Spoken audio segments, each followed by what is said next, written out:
Japanese superstars have left their native land to join Major League Baseball and spin their craft against the world's best. See ya! A grand slam for Hideki Matsui! Hideo Nomo has pitched a no-hitter. Base hit, there it is.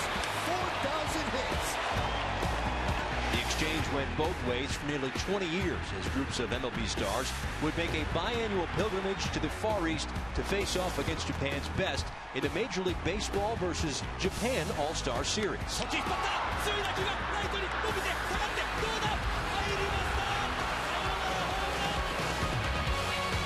Now, after a 7-year hiatus, a fresh group of Major League luminaries journey to the land of the rising sun for a showdown against their Japanese counterparts in a battle for international bragging rights. Goodbye home run. Evan Longoria delivers. Base hit up the middle. Franchise record for Altuve. This one is long gone for Justin Morneau. Baseball is back on the world stage, and it's next on MLB Network.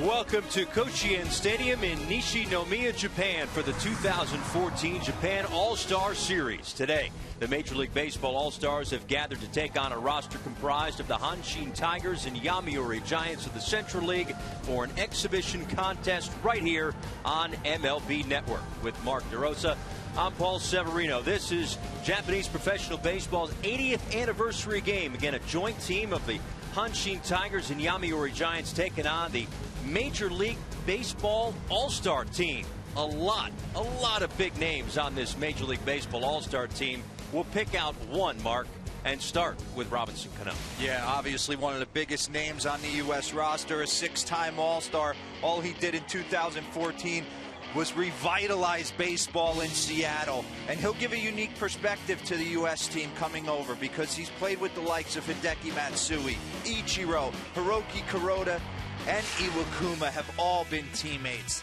The power numbers were a little bit down moving into Safeco Field, but still the average was there, the ribbies was there, everything was there, and I assume with the likes of V. Martin Hanley being made attractive that he's going to have a power bat behind him. Perhaps changing the landscape of baseball in Seattle going forward, Robinson Cano and company. And for the joint team of the Tigers and Giants, a name you might be familiar with, and that is Shinosuke Abe. A couple of World Baseball Classics under his belt. Yeah, a lot of people like to compare him to our version of the San Francisco Giants, Buster Posey. This is a guy who's hit 30 home runs or more 5 times in his career, culminating with a 2012 where he went 340, 27, and a .04. He was the captain for Japan in the 2013 WBC, and I am excited to see him swing the bat tonight. Yeah, and just like Buster Posey, a 3-time champion of the Japan Series. A good look there at Robinson Cano. We'll take a look at the rest of the lineup, and the first pitch is coming up next.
Let's take a look at the lineup for the Major League Baseball All-Stars. John Farrell is the manager for this crew. He was the manager in the All-Star game this past July, and this obviously an All-Star team as well. He'll treat this kind of like an All-Star game, this exhibition before the All-Star Series against Samurai Japan begins tomorrow, so a lot of moving and shaking, but to start, a nice little lineup for John Farrell.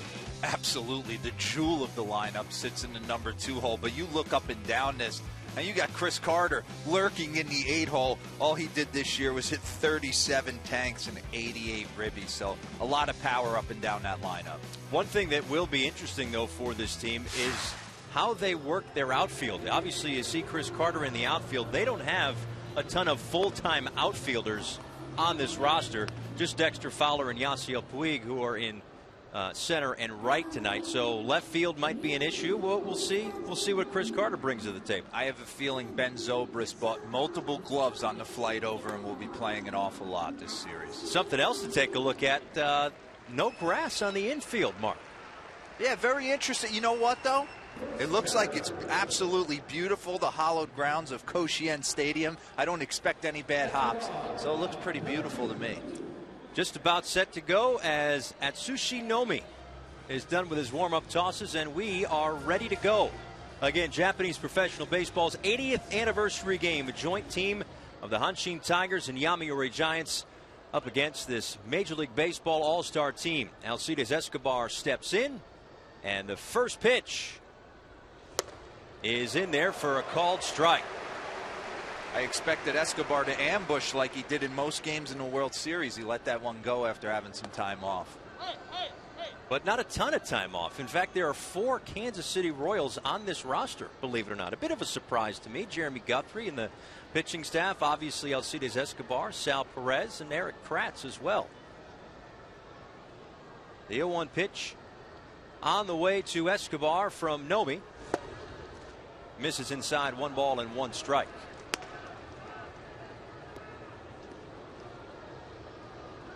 Just a little bit below a 4 ERA and 169 and a third innings pitched for Nomi this season in Nippon professional baseball. And the 1-1 pitch to Escobar in the air, left field, left center. It'll stay in the yard.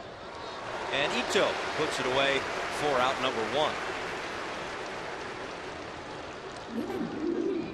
And here is that jewel of the Major League All-Star lineup, Robinson Cano. Just makes the game look so easy, Paul. I sometimes think people take it as almost a sense of laziness. I just take it as he does things a heck of a lot better than the rest of us. The game ever come that easy to you, even for like a week or two? I mean, yeah, when you get in the zone every once in a while, it seems like he's in the zone for 140 of the 162 games. As you mentioned before, maybe the power numbers down a tad. 14 homers this year in his first season with the Seattle Mariners, but still a good season. On the brink of a postseason for Seattle. Obviously could not quite get there. There it was an ambush. A base hit into right field on the first pitch. I mean, you fly all that way. What are you waiting for? I was just going to say, you put the game away. I know he wasn't swinging the bat as soon as the season ended, and he throws out an absolute missile first at bat. First pitch he sees. He wasn't waiting around right there. He saw Nomi the way he attacked Alcides Escobar with 2 heaters to start. Came right out of the gates. Beautiful stroke, head down on the baseball. Perfect balance. One of the sweetest swings in our game. Now, they did have workouts, but he looks like the kind of guy who could take 5-6 weeks off and just rip a line drive on the first pitch. Evan Longoria is up with 1 on and 1 out, and he takes upstairs. 1 ball and no strikes. I always said it, Paul, if I could start my career over, I'd want to hit like Evan Longoria. He had a little bit of a down year this year, to be expected. There's always a hiccup on the screen once in a while, but just looks so comfortable. Nomi just misses outside. 2 balls and no strikes. Cano saying, just swing, man. It's easy. It's simple. Just swing at the first pitch. Get out there. Ripped a line drive on the first pitch, and he leads off at first base with 1 away here in the top of the first. Big rip from Longoria, fouled back, 2-1. Yeah, I'd like to see Nomi coming inside though with his fastball. He did it to Escobar as well, and he's got to do that. He works 88, probably tops out 88 to 92, can top out around 93. but it's going to set up his off-speed stuff, the changeup, the good fork ball, the backdoor slider. Got to be able to command something on the inside part of the plate to the big right-handed U.S. hitters.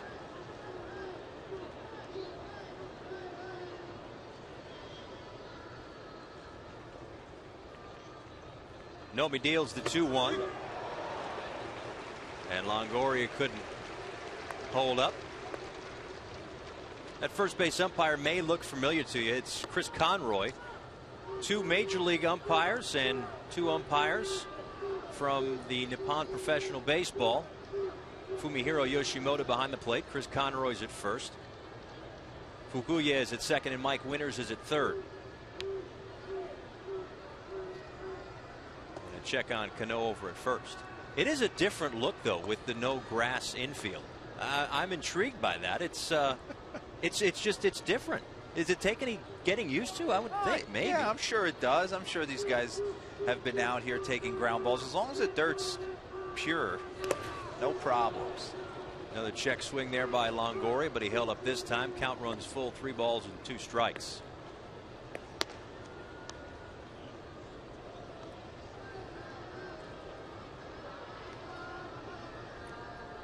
Masashi Iwakuma will pitch once the Major League All-Star team takes on Samurai Japan in the games in Tokyo. On the ground. Oh, nice pick over at third. They get 1 and they get 2. Nice job by Murata. Well, you said no bad hops. It got there in a hurry, but he turns the 5-4-3 double play. Cano with that single is erased on the double play. A half inning in the books in Japan. Scoreless.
Welcome back. Paul Severino, Mark DeRosa, as we take a look at the Hanshin Tigers, Yomiuri Giants, their joint team, and their lineup. We talked about Shinsuke Abe in the Open, a 3-time Japan Series champion, 2002, 2009, 2012, and the guy who made that slick defensive play on the 5-4-3 double play, Shuichi Murata, right behind him, and Murata showing off why he won the Gold Glove just a couple of weeks ago. Yeah, Paul, not only was he showing off a slick Gold Glove, but we did some research on this guy. 10 of his 12 years for the Yomiuri Giants, 20-plus homers. Not only does he flash leather, but he's got some big-time pop as well.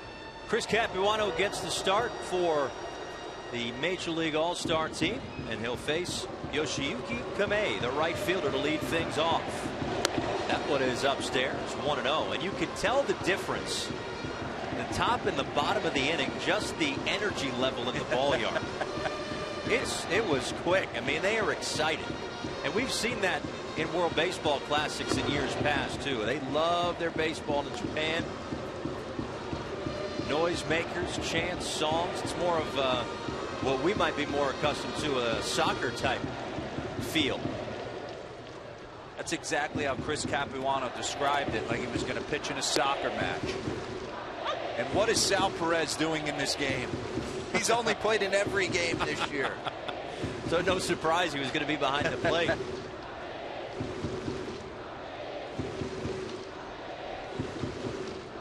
The 2-1 pitch from Capuano. In the air, center field. Dexter Fowler underneath it to make the catch, and there is one away. Well, let's take a look at the defense behind Chris Capuano. Carter, Fowler, and Puig left to right on the outfield. Around the horn, Longoria, Escobar, Cano, and Morneau. And, of course, Sal Perez behind the plate. Capuano wearing a Yankees uniform for now. See if he's wearing one in the spring as well. Currently a free agent. Well, that's the last big league uniform that he wore when he pitched in 12 games for the Yankees toward the end of the 2014 season. Hiroki Umioto takes outside 1-0.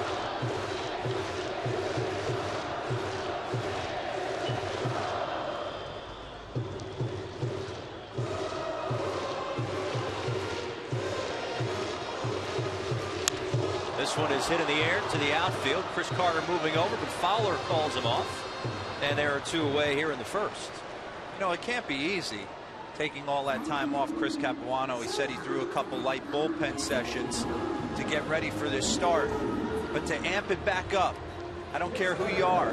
You don't come into these games treating them as exhibitions. Once the game starts, you want to put your best foot forward. So cannot be easy, but he's that utility pitcher extraordinaire. He could do so many different things for a roster. Very similar style to Nomi on the opposing side. First pitch in there for a called strike to Ayoto Sakamoto, the shortstop.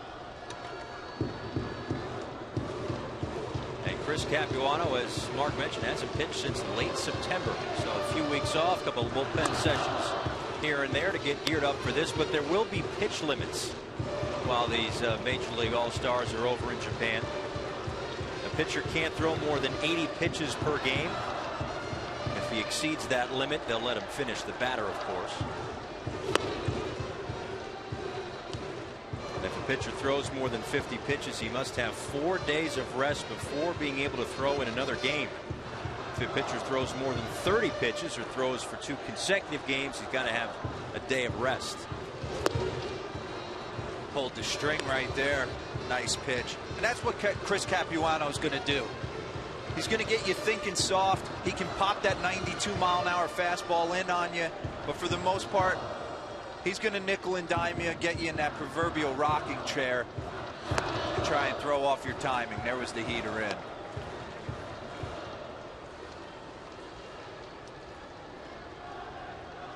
And Capuano split time with the Red Sox and Yankees in the 2014 season. Delivers a 3-2 pitch and misses low and in.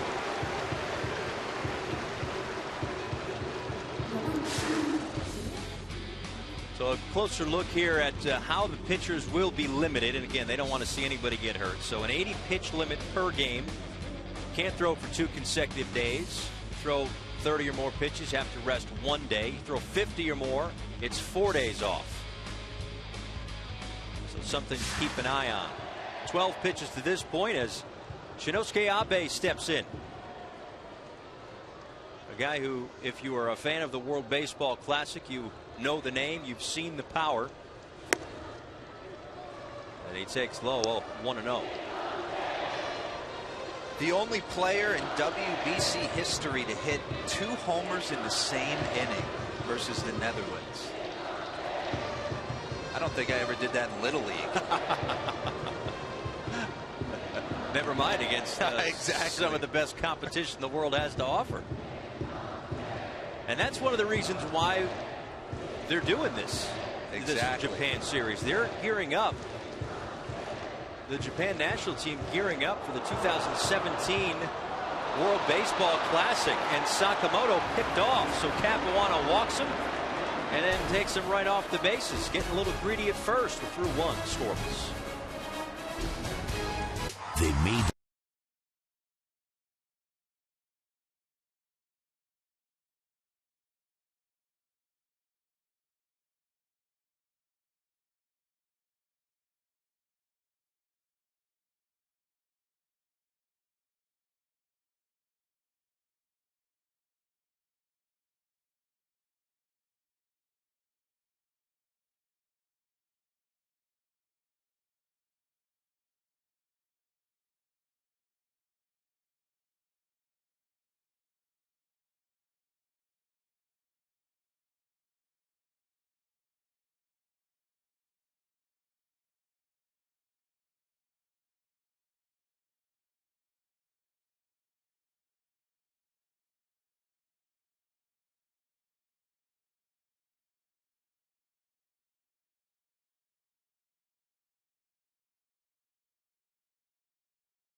defense behind Nomi, Ito, Maida, and Kame. Left to run in the outfield. Murata, who made that slick defensive play to start the 5-4-3 double play in the first, is at third. Sakamoto, Omieto, and Ota third to first, with Umeno behind the plate. Yeah, Shuichi Murata at third base absolutely made a Gold Glove caliber play. Rolling two on Evan Longoria's hot one hopper to third. Carlos Santana, Yasiel Puig, Justin Morneau here in the top of the second inning. First pitch swinging for Santana, and he's down on the count 0-1. Carlos got off to such a terrible start, but you can see his numbers right there. Battled back, stayed with the plan, ended up finishing strong. 27 homers. Nomi paints the outside corner, and it's quickly 0-2.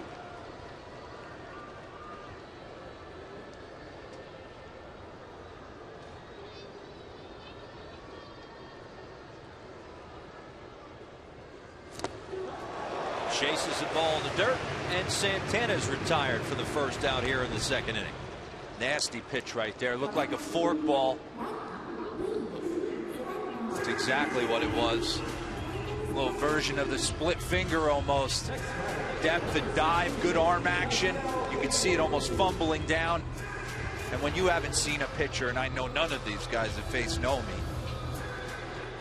you got to see that a couple of times before you're going to make any contact against a pitch like that. Yasiel Puig steps in with one away here in the second inning and takes a called strike on the inside part of the plate. Love his aggressiveness early, throwing a lot of four-seam fastballs on the inner half to right-handed batters.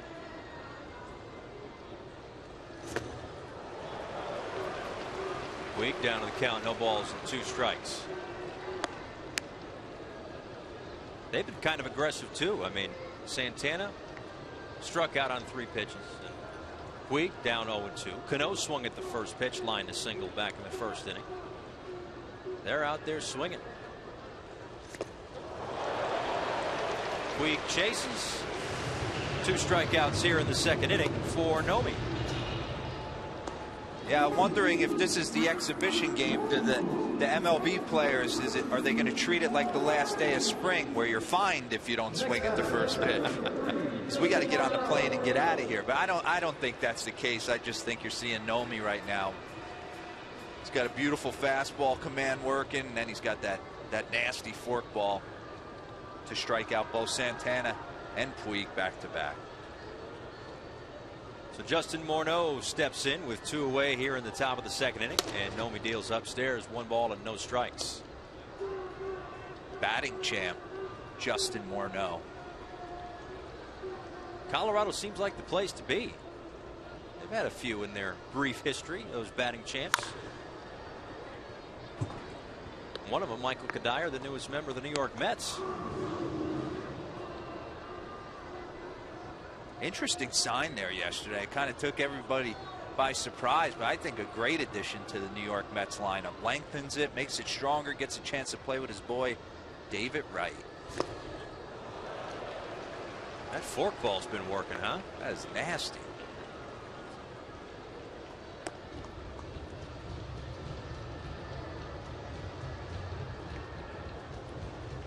Santana, Puig, and Morneau have all seen it.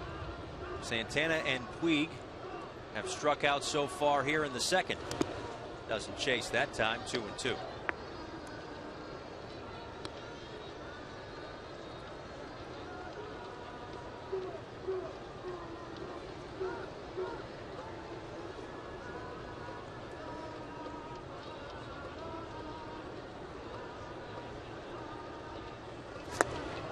Strikes out the side. Nomi, a terrific 2nd inning. 3 strikeouts, all swinging.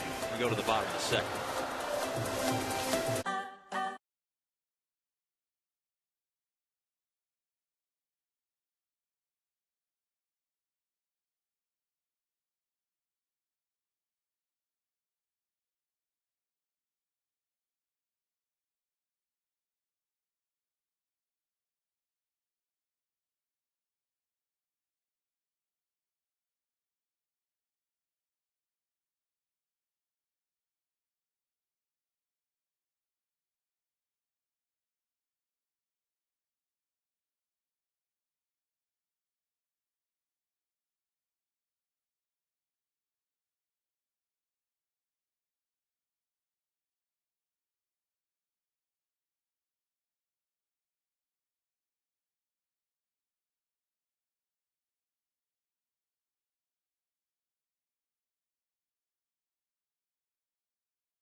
Home movie footage of Babe Ruth and Lou Gehrig during a 1920s barnstorming tour that was found in 2009 among 16mm reels taken by a Japanese-American businessman in Fresno on October 29, 1927. What do you like? That is great, rare footage of Babe Ruth. That is unbelievable right there.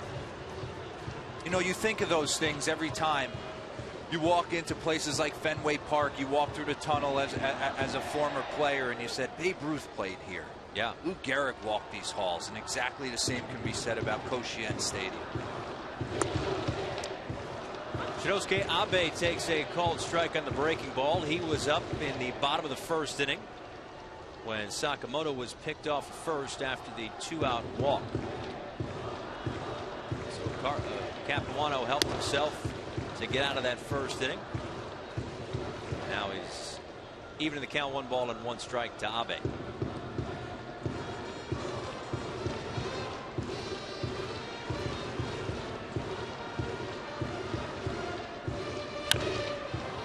On the ground, Cano. He just makes it look so easy, doesn't he? 1 away here in the 2nd. like it's nothing. Born to play this game. Special talent, really truly is. Ability to go up the middle, turns a double play. He just really makes the game look super easy.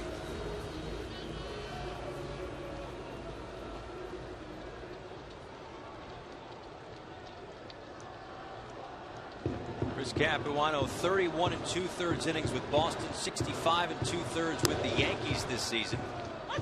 Splitting duty as he delivers a strike to Shiichi Murata, the third baseman. Went 21 homers this year. Attacks the inside corner. It's 0-2. And that's going to be the key for Chris Capuano coming out. Fastball command.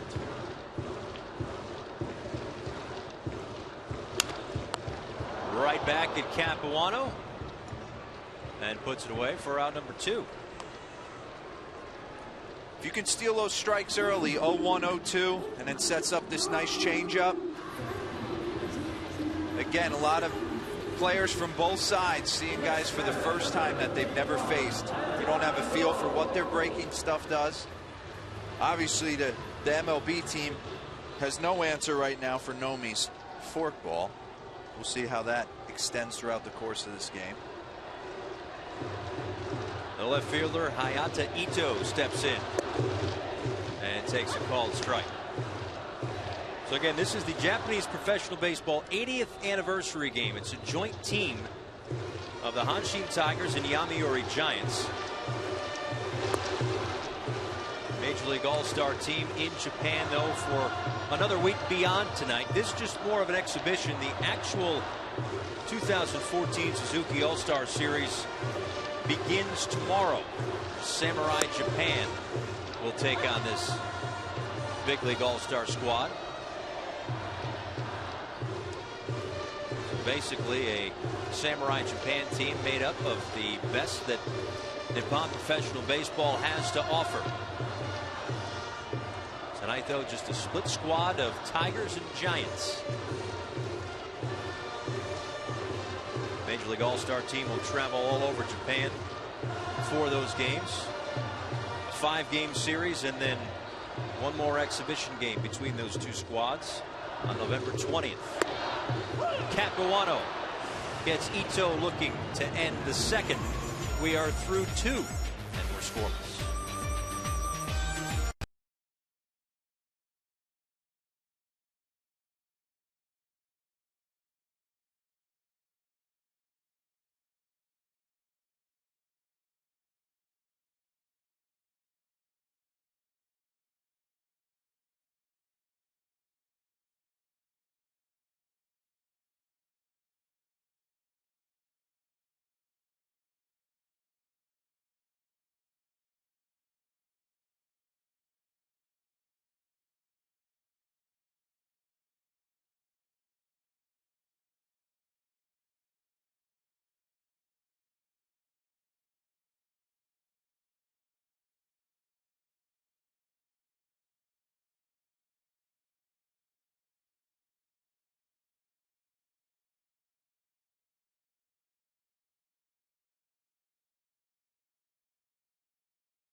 Since its first year of existence in 1950, the Japanese Championship Series or Japan Series, the annual championship of the Nippon Professional Baseball, and the SoftBank Hawks wrapping up their 6th title a few weeks back. Obviously, everybody chasing the Japanese version of the New York Yankees, the Yomiuri Giants, who have 22 titles since 1950.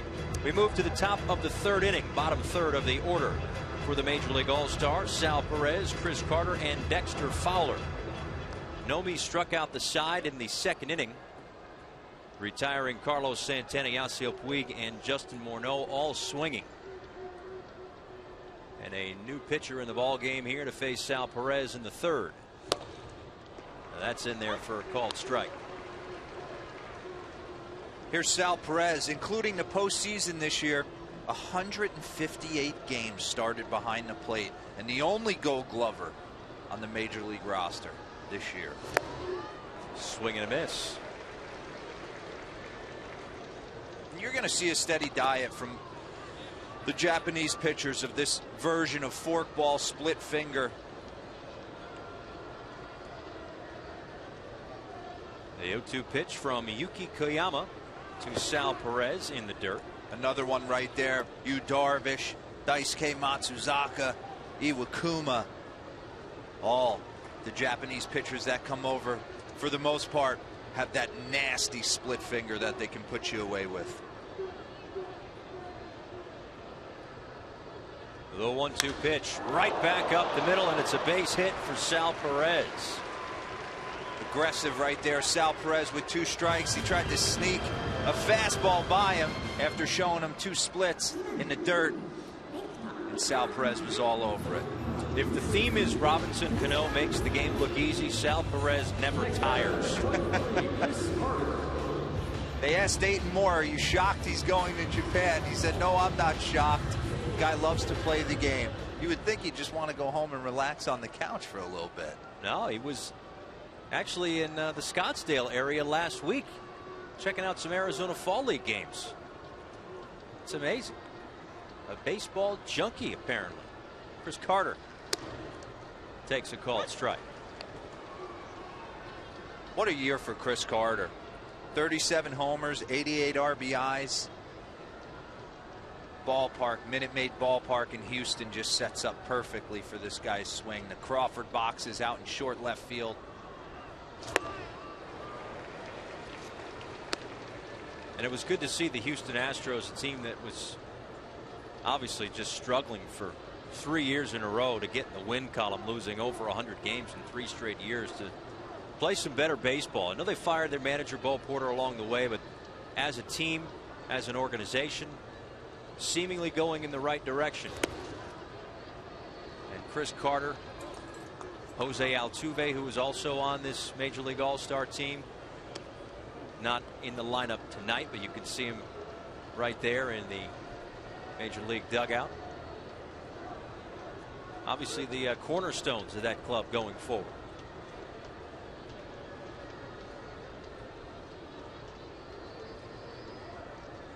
Koyama deals the 1-2, and Carter strikes out.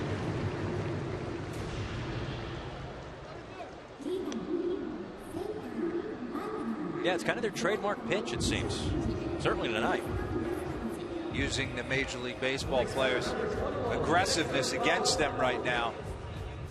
It's a nasty pitch. It comes out of the hand. If you've never seen these guys, it comes out of the hand and you think it's a fastball. Next thing you know, you catch a little fumble in the rotation of it, and it's gone. It's in the dirt before you've already committed your swing, and it's too late by then. Strike 3. Another one of those Astros who figures to be a big part of their future. Dexter Fowler takes outside. Astros well represented on this roster. No kidding. When you hit 341 with 7 homers and 59 ribbies, Jose Altuve, and you can't crack the opening day lineup because there's Robinson Cano in it, you know it's a pretty good team. Yeah. Fowler on the ground. They get 1, and they get 2. Second double play turned by the Tigers and Giants joint team, and we are through 2.5 scoreless.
hitters baseball has ever seen. Sadahara O, and he became friends with Hank Aaron.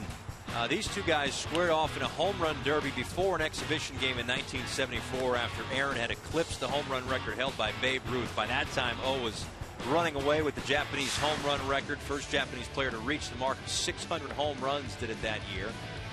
This is the tail of the tape. Let's just say that they could both hit the long ball. Yeah, and I read that story.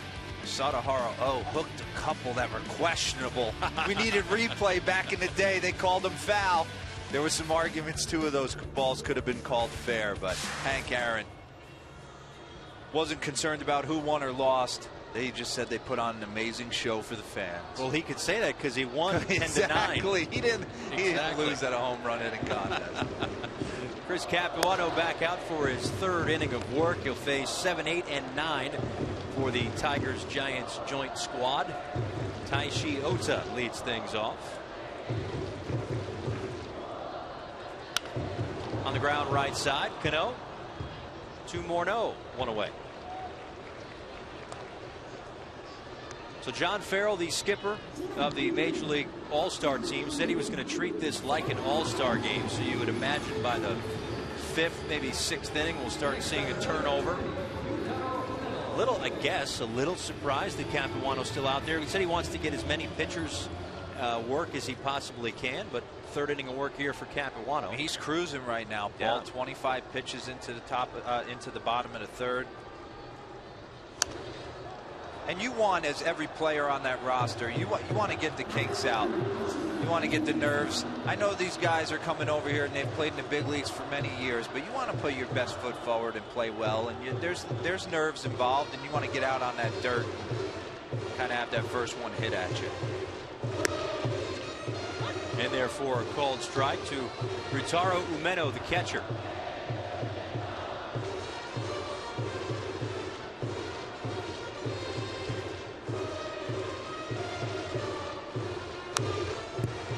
Spoils that one. Count remains 0-2. Yeah, it's a different atmosphere, certainly in this ball game, than it will be or figures to be once the All-Star Series truly gets underway. The 5-game series between Samurai Japan and the Major League All-Star team. It's just a 1-game exhibition between the joint team of the Tigers and Giants.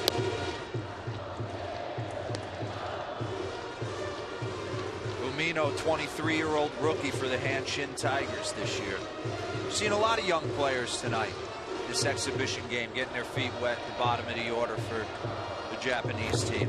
Swing and a miss. And Umeno is retired. 2nd strikeout of the night for Chris Capuano. 2 away here in the 3rd.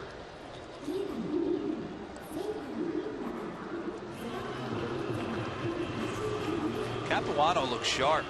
Really does. Don't often say mid-season form in November, but looks pretty good. Well, this is a guy that keeps himself in great shape. You can tell.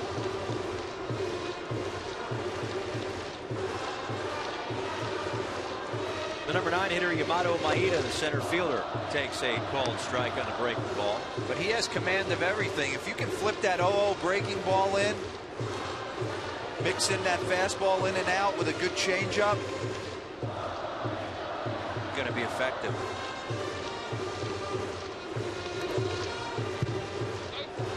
And obviously he wants to go over there and play well for his teammates, but as I mentioned before, he's also a free agent right now. He's wearing a Yankees uniform. That's just because that was the last big league team that he pitched for. But this maybe be something of an audition. I have a feeling Chris Capuano is going to find himself. I mean, obviously the big boys are out there, and you got to wait and see. But he just offers a roster and a manager too much flexibility. Base hit up the middle, a 2-out single for Maeda. And the lineup card will turn over for Kume, who flew out back in the 1st inning.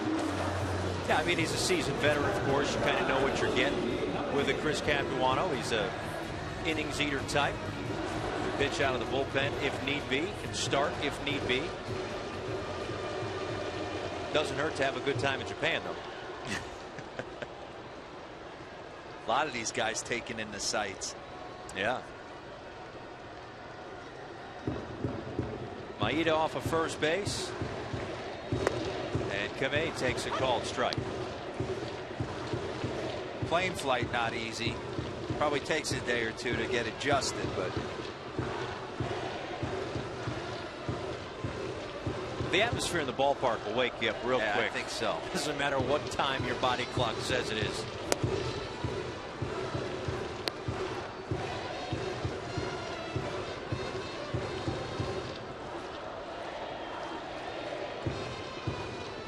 .35 pitches to this point for Chris Capuano. Pitcher can't throw more than 80. Obviously a long way from that.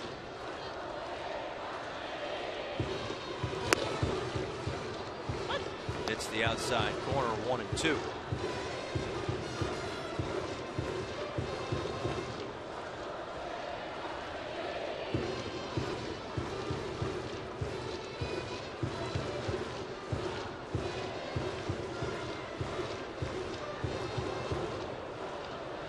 Check on the runner at first, and Maida is back.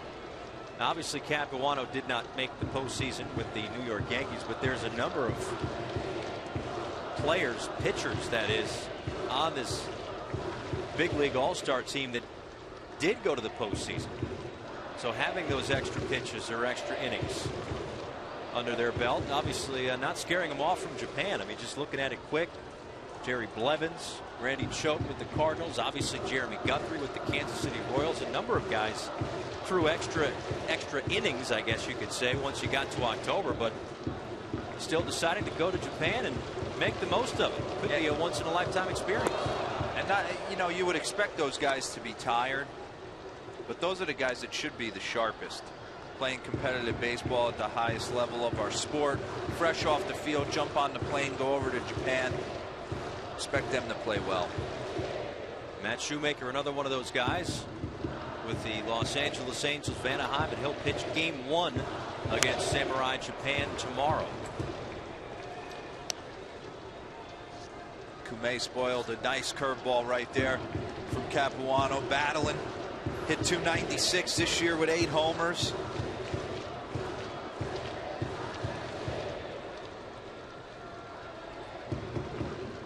Looks like Koshien Stadium plays pretty big, though. Yeah. 387 to the gaps. And the 2-2 pitch, swing and a miss. Second strikeout of the inning and third of the ball game for Chris Capuano. Scoreless through 3.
Welcome back. The All-Star Series continues. 4 a.m. Eastern Time.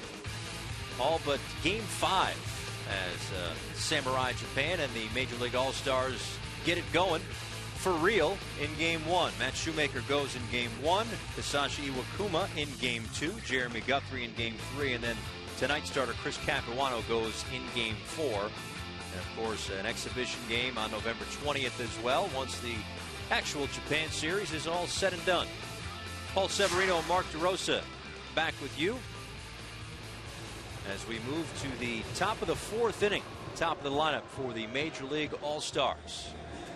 Yeah, excited for tomorrow. Matt Shoemaker toes the slab for the Major League team. 16-4, was a finalist in the Rookie of the Year. Really had an amazing breakout season. Alcides Escobar flew out back in the 1st inning. New pitcher is Suguru Iwakazi.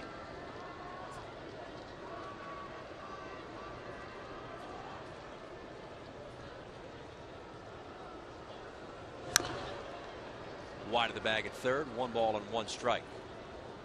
Another young player, 23-year-old left-hander. 17 games started last year, 5-4 with a 3.50.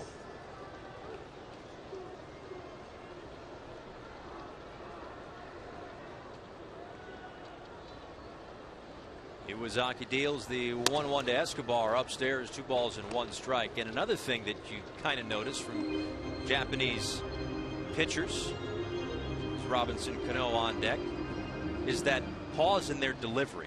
Yeah, we've seen it with a number of guys in the big leagues, obviously, and we've seen it here tonight with all the pitchers so far, as Escobar lines a base hit into center field to lead things off here in the 4th. You know, it's funny, I always liked it. Really? I had so many moving parts in my swing. It gave me a chance to almost regroup. Yeah, it can throw you off. And it's what you search for as a hitter, is timing. If your timing's right, guys at this level will find a way to do exactly that. Yeah, Cano's timing is right, even after a few weeks off. Lined a first pitch single into right field back in the 1st inning, but was erased on a double play for Evan Longoria. So Cano steps in with a runner on first base here in the 4th inning.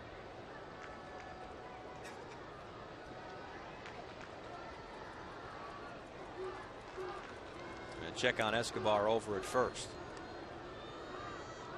I would imagine the scouting report got to Japan pretty quick on Robinson Cano. Could walk him.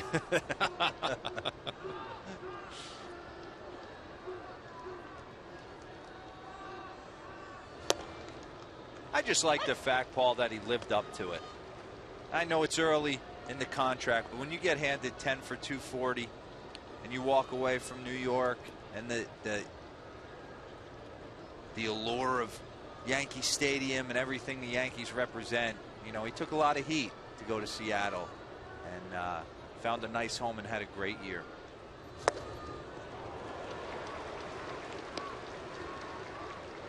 And the Mariners were not that far from the postseason. They were a week away. I mean, they really were. They went into Toronto, one of the last series of the year, with King Felix on the mound, and it's probably the last place you want to play in the Rogers Center with Joey Bats, Jose Bautista, that is, Eddie Encarnacion, Melky, the way they're capable of swinging against anyone, and it just kind of demoralized them with one bad start.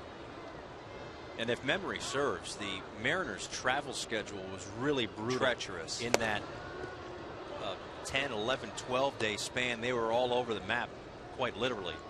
And after a long season, for a team like the Mariners, who every year leads the league in airline miles as it is, that's got to be a tough trip when you're grinding toward the last couple of weeks, 3 weeks of the season. I don't care if they're charter flights. That's got to be tough. No, it's definitely not easy. You're playing night games. You're flying cross country. That's the biggest thing I've noticed. Just seems like the schedule, like you said, they are charter flights, but every game's at a different time, it seems like. 1-2 pitch to Cano, misses outside, 2 balls and 2 strikes. When you get locked in throughout the course of a season, you don't even know what day it is. You just know, is it a 1 o'clock game or a 7 o'clock game? Check the board on the way out. I don't even play and it's a long year. Just do an MLB Tonight or whatever show. It's just you got to grind, Paul. Yeah. Just check the schedule, check the big board, figure out when I got to be in the next day. The 2-2 pitch to Cano. Misses away again, and the count runs full. 3 balls and 2 strikes. This will be an interesting pitch right here. Does he stay soft away? Does he try and lock him up with a fastball?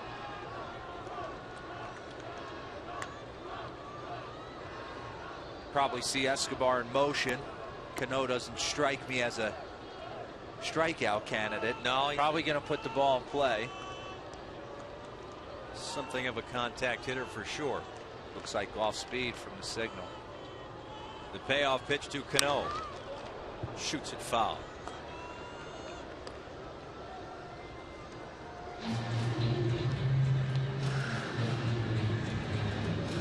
Sashi Iwakuma, saw a quick shot of Iwakuma. Knows Nippon professional baseball quite well. Again, going to start game 2 at the Tokyo Dome on November 14th. All those games live right here on MLB Network.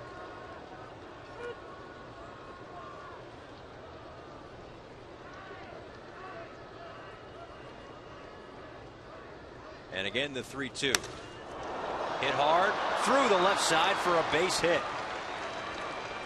So after first pitch swinging in his first at bat, collecting a hit, the guy with the $240 million contract singles through the left side after a lengthy at bat, and he's 2 for 2. But when you're on a list of the top 5 richest contracts in baseball, dinner's on you. Yeah, you're doing pretty well. Yeah. I'm hanging out with Robinson Cano. Meet me in the lobby. You're taking us to dinner tonight. Right up there with Pujols and Miggy. And playing against the Yankees, one thing I will say, playing against the Yankees, Robinson Cano was their best player for a while. Yeah. So for him to walk and go to Seattle, it was going to take a 10 for 240 to do it. Yeah. But to adjust the way he adjusted so quickly, to take the young guys under his wing, the Kyle Seagers, the Dustin Ackleys, make them better ball players. You saw it. He was not only influential on the field. Ball squirts away toward the dugout. Both runners will advance to second and third with nobody out here in the top of the 4th inning. But I got to believe guys were following him around, definitely to the batting cage, through osmosis, praying that some of his sweet stroke would kind of seep into their game. Escobar on third, Cano now on second base after the wild pitch. And I don't know if I was onto something or not. Usually I'm not, but I noticed Kyle Seager kind of picking up on some of Cano's mannerisms too. I guarantee it, Paul. The 1-0 Longoria in there for a called strike. Longoria grounded into a slick double play to end the first inning. Murata made a terrific play. Ball got on him in a hurry. Picked it, threw to second for 1 and on to first to retire the side in the first. Now a chance to put the Major League All-Stars on the board in the 4th. And ahead in the count 2-1. It's interesting. These first 4 innings, you're seeing the Japanese pitchers attack a lot of the right-hand hitters. I'm going to keep saying it. Coming in a lot. Usually you're facing a lefty that throws 88 to 92. He's going to work the ball away, in for effect, and get right back outside. Not the case. You're seeing a lot of fastballs in, trying to set up that breaking ball, back foot slider, and then get right to the split finger for the put-away pitch.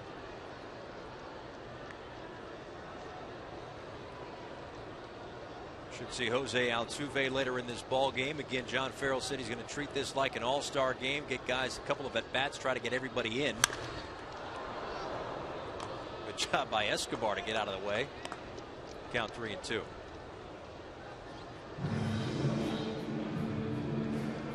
Is Robinson Cano ever not having fun on the field?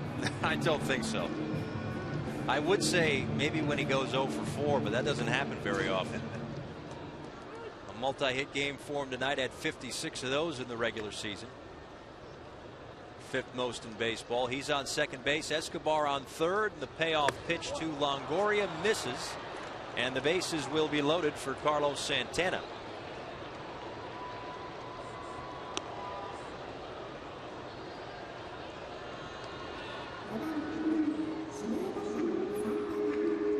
Escobar on third, Cano on second, and Longoria at first. Big spot here for the Major League All-Star squad to crack the scoreboard in the fourth inning.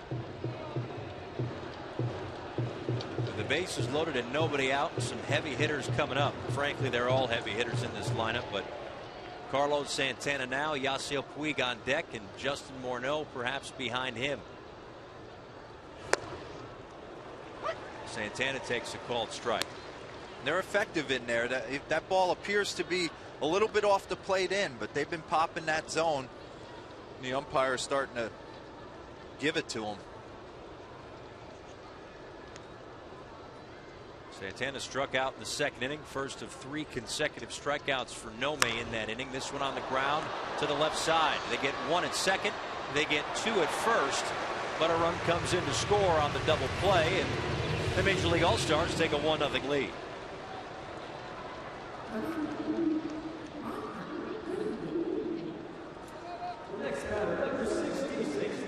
No other guy you'd rather have up at the plate right there than Carlos Santana coming into that AB with the bases loaded. In his career, he was 20 for 48. Induced a double play. Wow. Small sample size theater. I guess so, yeah. Where's the fancy graphic? So the base is loaded and nobody out. And after the double play, it's a 1-0 lead. Yasiel Puig steps in. Struck out by Nome back in the second. Shoots this one to right field, and it falls for a base hit and an RBI. It's 2-0 MLB. That nice piece of hitting by Yasiel Puig right there. He's been watching the guys before him. This guy's been pumping a lot of fastballs in. Didn't try and do too much. Leaked out more inner third. Was able to fight it off with a nice base hit to right. His aggressiveness changed a little bit, didn't it? Got a little more controlled in year 2. It had to. It had to. You know, pitchers in the big leagues, if they, the way they're capable of executing, if you're going to swing at everything, they're going to find a way to get you out. And I think it's just a maturation of a potential superstar. I really do believe that. You hear all the talk about the Dodgers potentially moving one of the outfielders. I don't think Yasiel Puig will have to worry about being in that conversation. I truly don't. He's a game changer.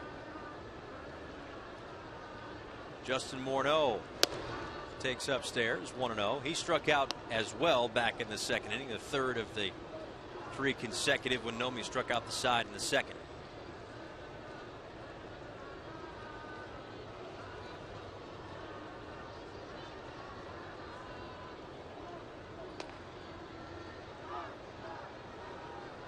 Yeah, the things you love about Yasiel Puig, he plays the game with his hair on fire. He's like a wild stallion running the bases, playing defense.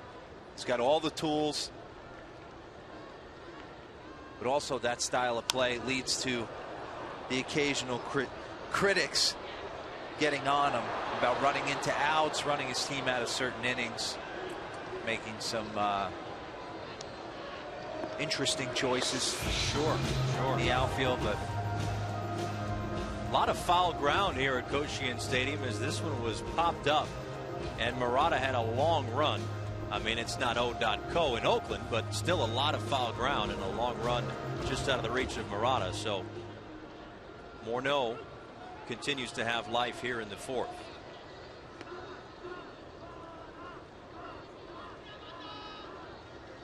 Here comes the 1-1, and it's upstairs, 2 balls and 1 strike.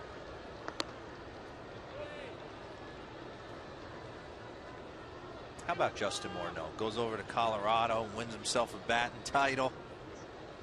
Followed his old teammate Michael Kadire, who won the batting title in 2013 over there.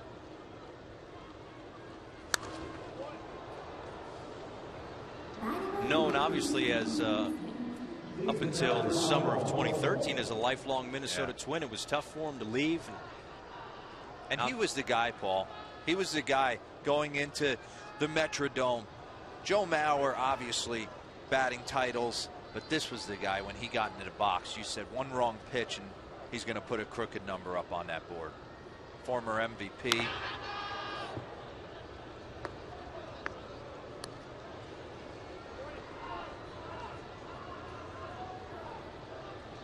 Excuse me, swing for Morneau keeps it at a 2-2 count with you 2 in and 2 outs here in the 4th. Yeah, and you worried about Justin Morneau's career coming into this season, dealing with the concussions. Another. He battled back. Hit .319, 17 homers, 82 ribbies.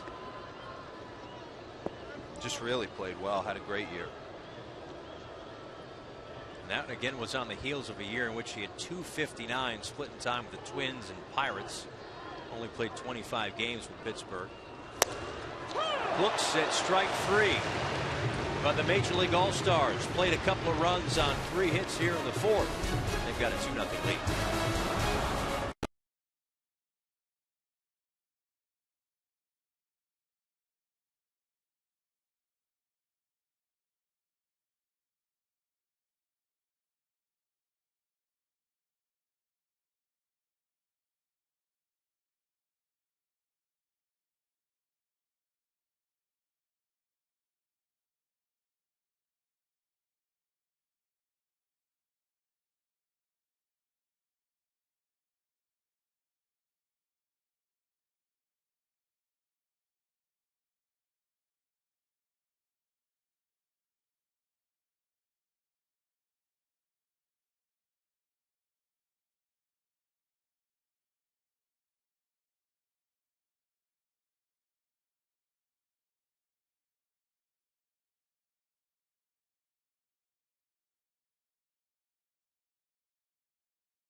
Mark DeRosa back with you.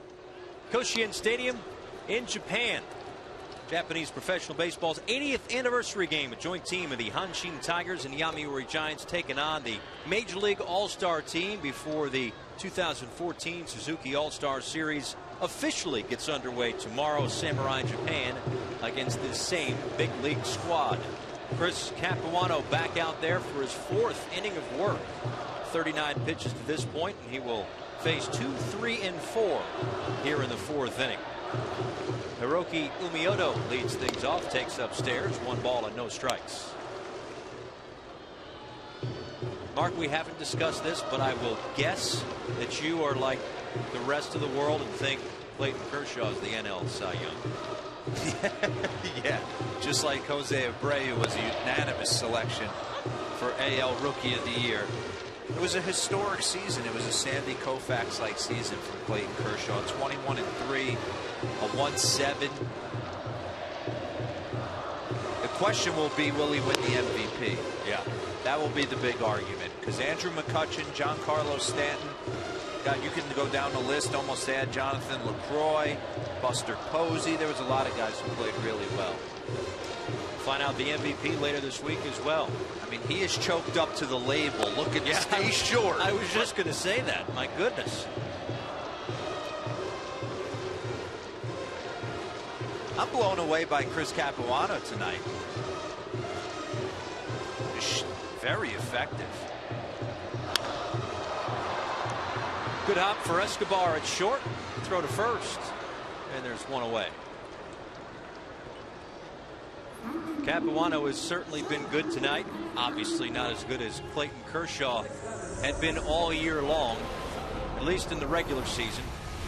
First in wins, ERA, strikeouts per 9, whip, complete games. I mean, if we had more space, we could probably put more things that he was first in. Jeez. 4 in a row, ERA titles. And the huge argument will be, do you believe a pitcher who plays once every 5 days is deserving of an MVP? Find out Thursday on MLB Network, and we don't have to go back that far. The last time a pitcher was an MVP, and Justin Verlander a couple of years back. Myself, a former position player, I used to always think to myself that the pitchers had the Cy Young and the position players had the MVP, but obviously a historic season like Clayton Kershaw's might change that. On the ground to Cano at second. And 2 outs here in the bottom of the 4th inning. Well, let's take a look. Guys to win the MVP and Cy Young in the same season. Can Clayton Kershaw join this list of the last 5 pitchers to do so? Raleigh Fingers, 28 saves and a 104 ERA. See 3 closers on that list. So I guess to your point, kind of, sort of, the closer's able to affect more games than the starting pitchers. Well, yeah, well, that's been the argument. I mean, when you get into this conversation, and don't think this conversation doesn't take place in dugouts, clubhouses, on the plane.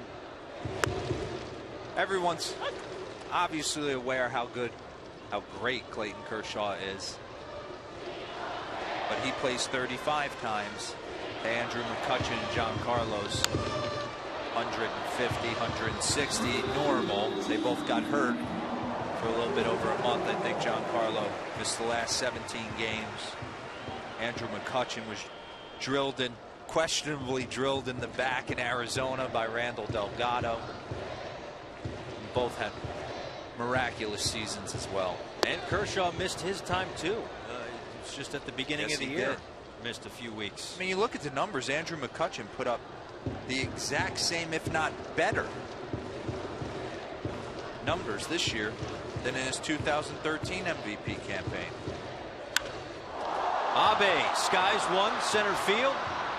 Gets a rise out of the crowd, but Dexter Fowler puts it away for out number 3. 4 terrific innings of work for Chris Capuano. 2-0.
player introductions before this Japanese professional baseball 80th anniversary game. The Major League All-Stars being introduced. The joint team of Hanshin Tigers and Yomiuri Giants introduced as well.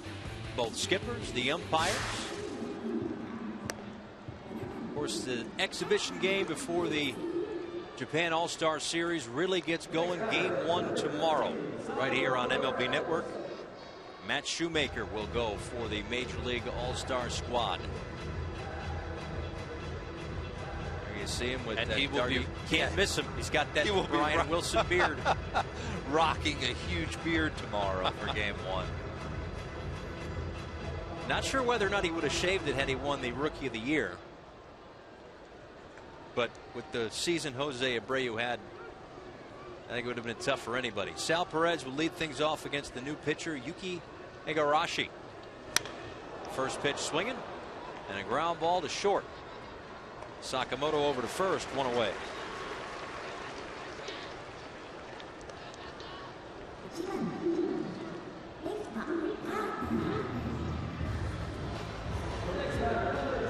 So while the Tigers and Giants are on their fourth pitcher,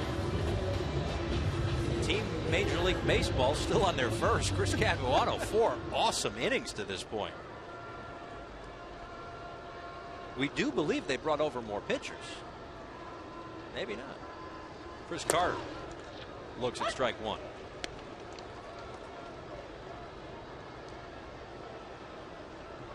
It's not like John Farrell's protecting against extra innings. This game will not go extra innings. And that's nothing new with Nippon Professional Baseball. They will play to ties in their regular season.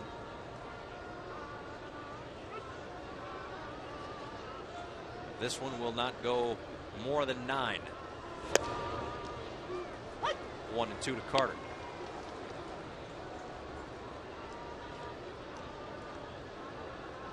Keep your eye out right here for the Shuto from Igarashi. Or the backdoor curveball in Chris Carter's spine. I don't think that was it, right? No, that was not it. Not it, no.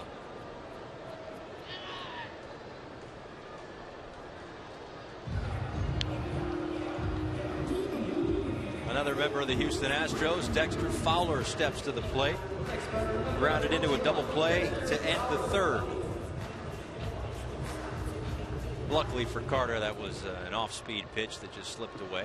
And Carter's a big guy, so I can't imagine that hurt too much. Curveball in the back with 2 strikes on you, you'll take that. Yeah.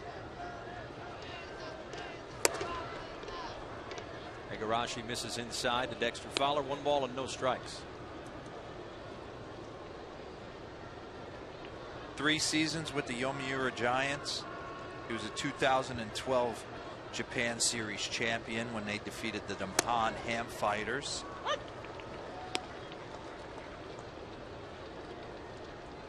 Looks like he comes with a nice arsenal of breaking stuff. Big curveball, little slider cut action, the Shuto, which is kind of a version of the split finger fork ball action. Fowler, base hit center field. 2 aboard, 1 out here in the 5th.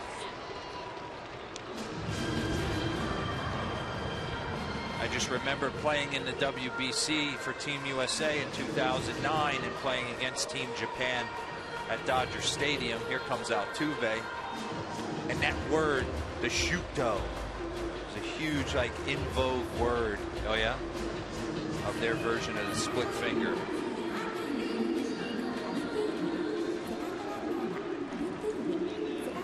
I mean, it's got to be cool. I mean, they're not right now. These big league all-stars aren't necessarily playing for their country the way that you did in the World Baseball Classic, but that experience of international baseball really had to be something to behold and something to partake in. The highlights of my career, no doubt about it.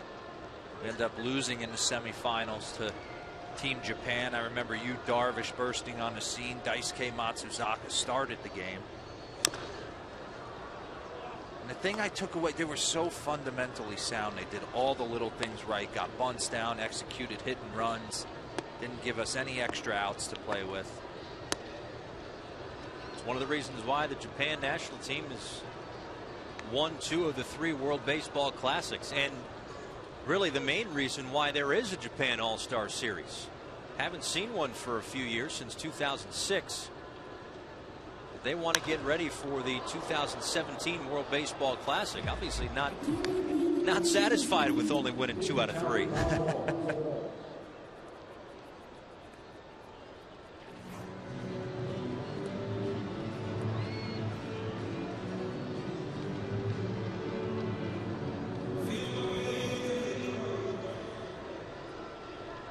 Jose Altuve taking over for Chris Carter, his teammate at second base.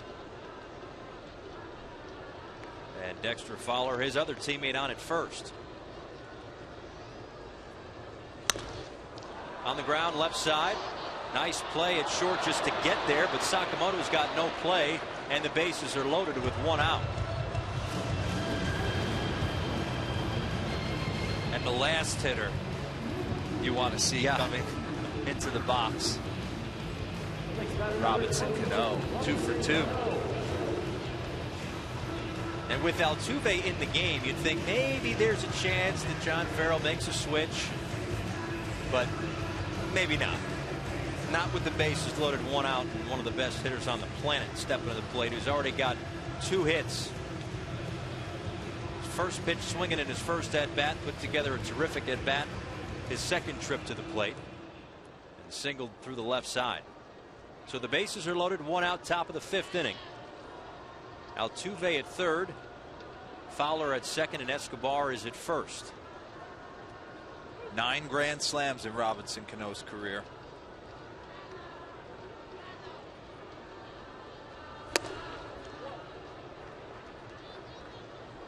Igarashi just misses, 1 ball and no strikes. Didn't miss by much. And if you're a pitcher, you need that. You want those against Robinson Cano.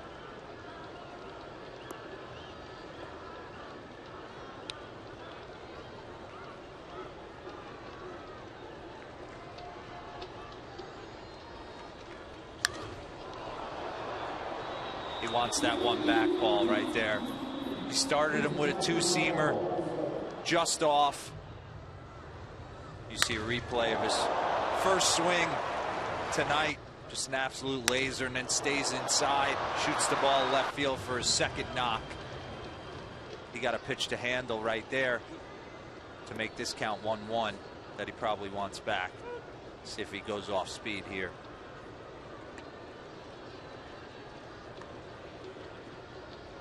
Igarashi's 1-1, breaking ball fouled off at the plate. Cano can't believe that one either. You don't see too many 12-6ers. Almost look like the Ephus curveball right there. And Jose Altuve in as a pinch runner, taking over for Chris Carter, so he figures to take over at second base when the Major League All-Stars go back in the field in the bottom of the 5th inning. Having at least a 2-0 lead, but looking for more here in the 5th with the bases loaded and 1 out. And a 1-2 pitch from Igarashi to Cano. Stays alive. Tried to throw the old 2-seamer that Greg Maddux made famous for the Atlanta Braves, the old paralyzer. Start that 2-seamer at the lefty's front hip and let it come back.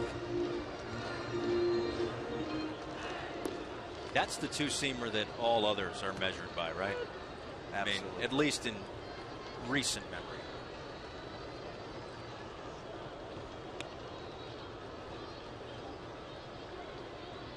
Again, the 1-2.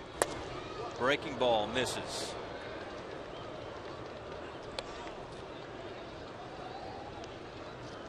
Well, the MO for the Japanese team is to crowd the major league team hitters. Seen a lot of pitches to both lefties and righties on the inner half.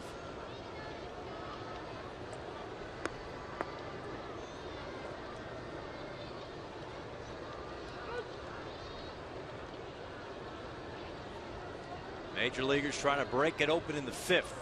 The 2-2. Got him looking on the outside corner. Big strikeout of Robinson Cano. And that's what that does. Crowding A good hitter like Robinson Cano with fastballs, two-seamers in, curveballs in off the plate. Goes a little backdoor cutter right there. Robinson thinks that's a foot outside, but that's got plate. Similar spot to the first pitch of the at-bat that was called a ball. So we went right back to the area he tried to get strike one, and he gets strike three. Evan Longoria next. First pitch swinging in the air, center field, hit well. Going back is Maida, and it's gone. A grand slam for Evan Longoria to blow this game open. It's 6-0.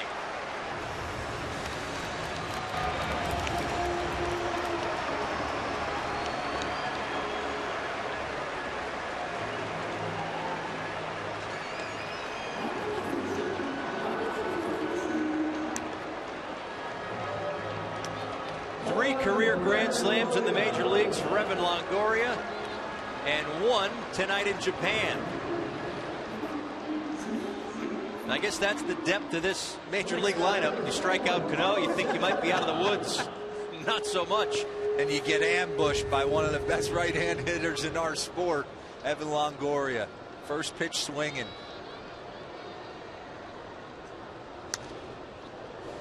That's what makes him so effective. Wasn't just bailing and wailing, trying to hit something in the left field seats. Stayed square, played with the big part of the field. Took what appeared to be a little slider cutter and drove it out to right center.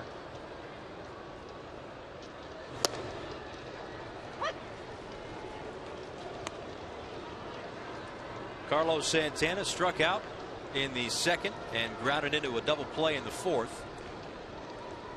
And quickly down to the count, 0-2. I'm going to guess whoever takes over for Joe Maddon in Tampa Bay, we're going to have a good time putting Evan Longoria's name in the lineup every night. Terry Francona knows how hard it is to pitch against that guy. Santana, a big swing and a miss for strikeout and out number 3, but Longoria's grand slam, a big blow in the inning to make it a 6-0 lead for the major leaguers. We go to the bottom of the 5th.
Back with you, some notable Japanese-born players Obviously, Ichiro, 14 terrific years.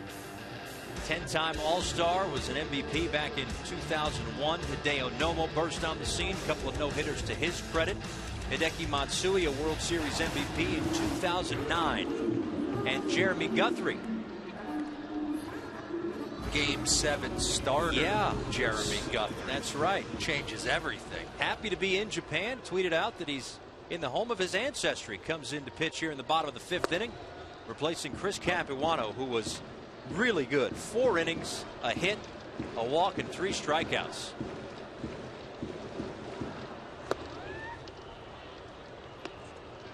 So Guthrie will face 5, 6, and 7 in this Tigers-Giants lineup. Murata pops this one up right side. A foot in the foul territory. Morneau puts it away. 1 out. Guthrie had a great second half for the Kansas City Royals. Ned Yost entrusting him with the start of Game 7 of the World Series against the San Francisco Giants. Talking to Jeremy throughout the course of the World Series in the second half, changed a lot of his grips. Working with James Shields in the bullpen on his slider, cutter. Can still run that 4-seamer up there into the mid-90s. Ayada Ito, the left fielder, takes a called strike. I mean, Guthrie's a seasoned veteran, obviously. Been around for a while. This one in the air, left field. In a couple of steps is the new left fielder, Lucas Duda, to put that one away for out number 2. But James Shields really changed the landscape of that rotation in Kansas City. He really did. A workhorse. 8 years in a row with 200+ innings, and finds himself out on the free agent market. Some team's going to be certainly happy to sign James Shields. Not only getting a great pitcher, but getting a guy with tremendous work ethic, a leader, culture changer. I guess if there's one thing to be a little bit skeptical about, it would be his October. Would that scare you off if you're a GM? It wouldn't scare me off, especially with Max Scherzer asking for what he's asking for. Sure. John Lester with no compensation pick attached to him, so he's going to be highly sought after. Shields kind of falls into that number 3 slot in free agent pitchers.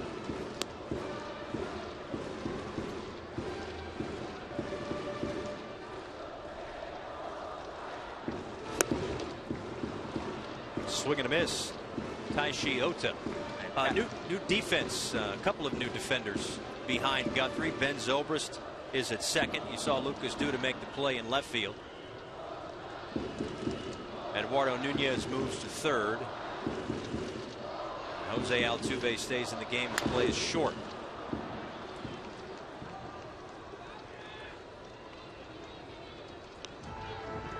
Guthrie continuing right where Capuano left off. Both of them look extremely sharp. Chris Capuano went 4 strong. Yeah, really did. 1 hit. He'll come back around for Game 4 of the All-Star Series. Jeremy Guthrie getting some work. He'll go in Game 3. Pauses at the top of his delivery and breaks the bat. Zobrist gets a chance at second and gets the out. So a 1-2-3 inning for Jeremy Guthrie as the Major Leaguers have a 6-0 lead.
take you back a few years. Chuck Finley got things going for the Major Leaguers.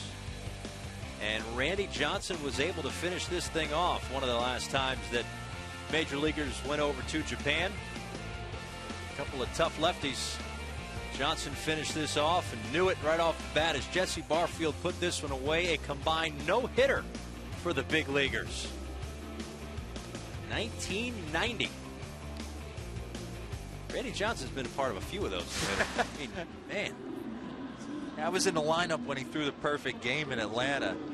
And you could ask anyone in that dugout, I think by the top third, we kind of figured. Kershaw-esque. Yeah, we kind of figured someone better throw a lawn dart out there somewhere, or we're going to be in the history books. Yeah, between Finley and Randy Johnson, you're looking at roughly 14 feet worth of pitchers. It's Robinson Cano done for the day, but a hard hit single back in the first. He's got a couple of hits to his credit this evening. Obviously the big blow, the grand slam off the bat of Evan Longoria. That's why the Major Leaguers have a 6-0 lead. See Lucas Duda with a helmet and the bat. He actually takes over in that number 2 hole for the Major League All-Stars for Robinson Cano. Takes over in left field. Longoria also out of the lineup. Eduardo Nunez, as we showed you before, takes over at third. So this is the part of the game where John Farrell makes it difficult on those scoring at home and switches up the lineup card. But as he mentioned prior to the ball game, just wants to get everybody out there, get everybody a chance to get the blood flowing in Japan. And Yasiel Puig stays in this ball game. Singled in a run back in the 4th inning. 1 for 2 this evening.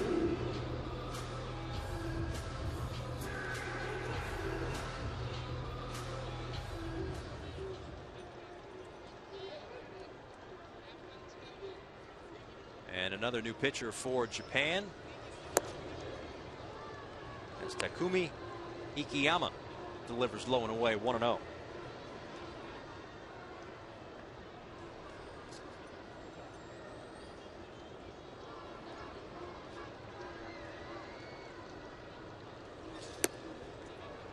Not the best of swings for Yasiel Puig. Count even up 1 ball and 1 strike.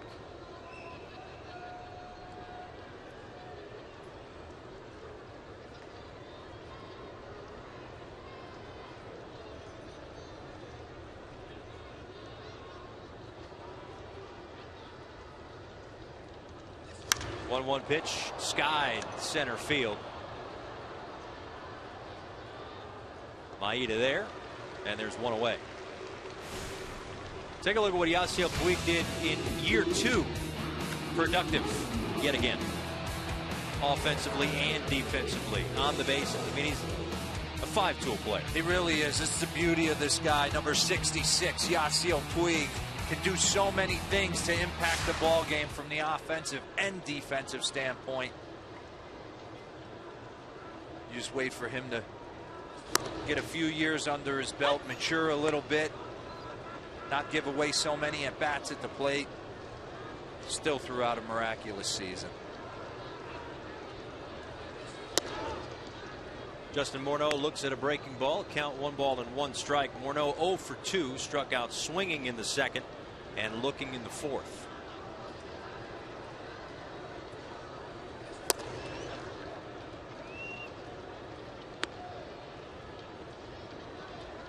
Morneau's the type of guy who can hit anywhere, but with that type of power, I would think that it's fun to hit in Colorado.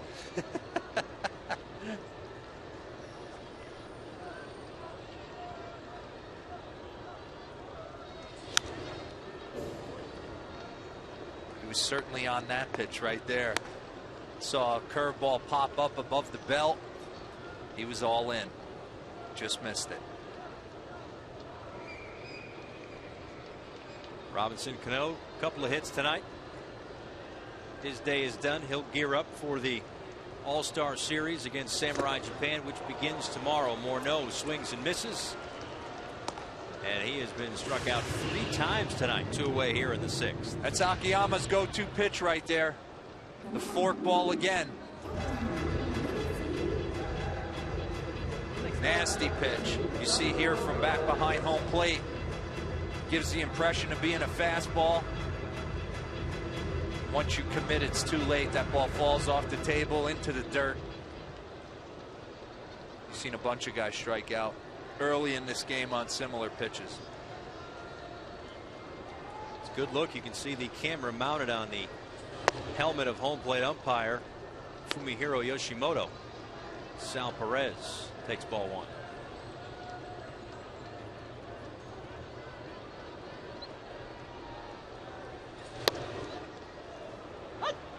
That's a look that just gives the rest of us laymen a look at how hard it is to hit a pitch. I mean, there's a reason I was done after high school.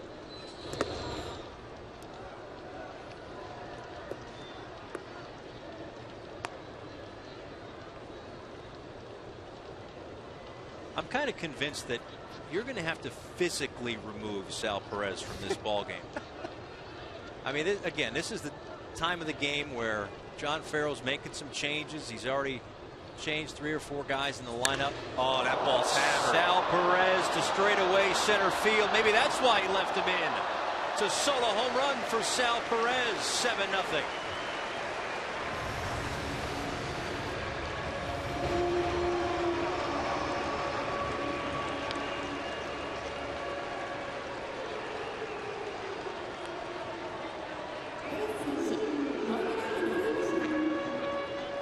All right, so give John Farrell credit for that. As I'm ready to take Perez out. Yeah, right now Eric Kratz and Drew Butera are lobbying to John Farrell. Get me in this ball game. Yeah. You see right here, replay. Fastball right down the middle, and Sal Perez did not miss it. An absolute bomb to dead center field in Koshien Stadium. Showed that 20.25 ERA for Akiyama, but in limited duty in 2014. 3 games and 2 starts.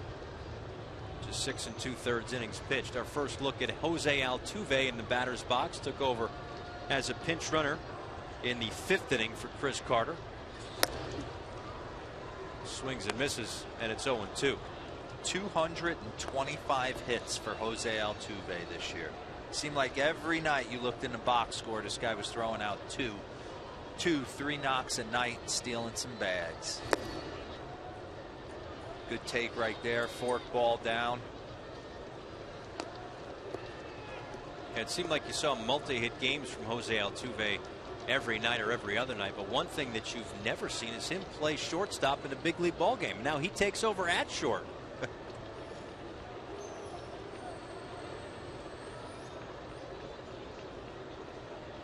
Down to the count, 1 ball, 2 strikes. Breaking ball in there for a called strike 3, but add 1 more as Sal Perez goes to straightaway center. 7-0.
occasionally moonlighting with Kevin and Chris Rose. It's Intentional Talk weekdays on MLB Network, presented by the United States Marine Corps. Koshien Stadium. Matter of fact, yeah, I did an interview with Japanese-born Munenori Kawasaki that went viral. Yes, it did. Off Intentional Talk. Yes. One of my favorite teammates of all time. Taught us a lot about the Japanese culture. He seems like a fun dude to hang out with. He's awesome. Not only that, he can play. Yeah. We move to the bottom of the 6th inning.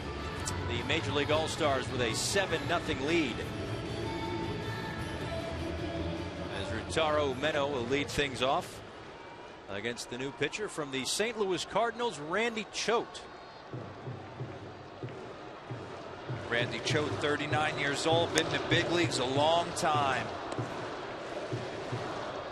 Kind of that lefty out of the pen for Mike Matheny, matchup purposes.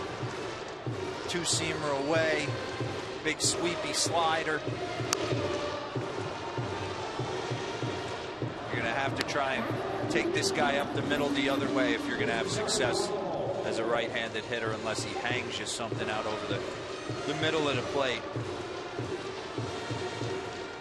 I mentioned before about all these guys, especially that have pitched in the postseason, all these extra innings added to their arms. I'm thinking Randy Choate's in pretty good shape. 36 innings under his belt. Right? Man, it's like there is no off season for Randy Choate. The definition of a lefty specialist. You keep track of how many nights he threw one pitch, got out of a jam. There's Drew Butera behind the dish.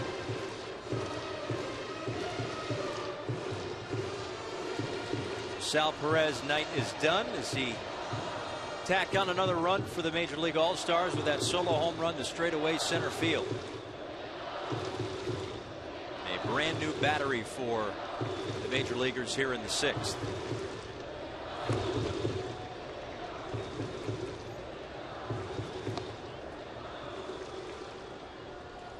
What does Eric Kratz have to do to get into a game? Paul, I mean, it's like being the backup behind Yadier Molina. You never play. Gonna be honest with you, Paul. I think he's playing first base right now. Swing and a miss. Randy Choate with a strikeout. One away here in the 6th.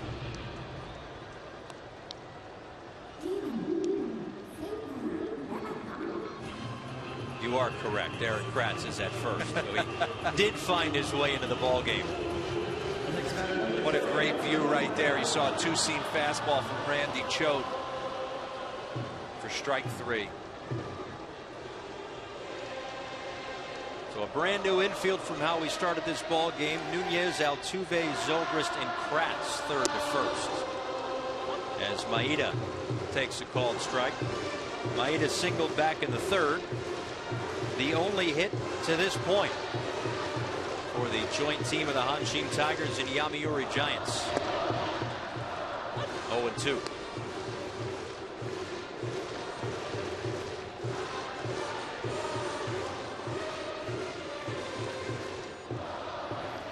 Hear those thunder sticks going crazy in the crowd.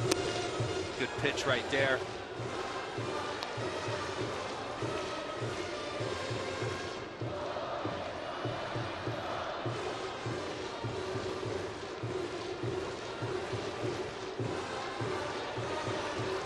Big blow in this ball game was a grand slam off the bat of Evan Longoria.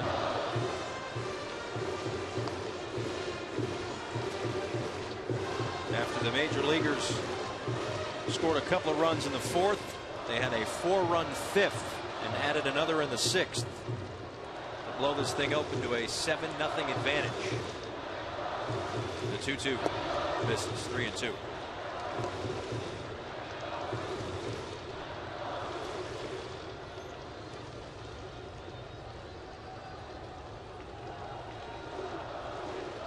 Nothing right here. 3-2 count. 100% fastball right here.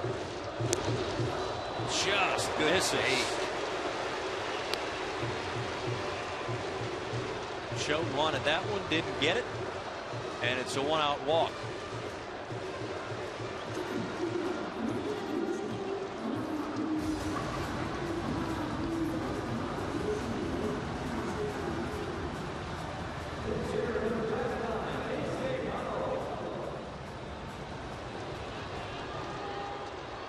And now for the guys on the right side of the screen, even for Chris Carter in the middle, they just get to kind of enjoy the view here.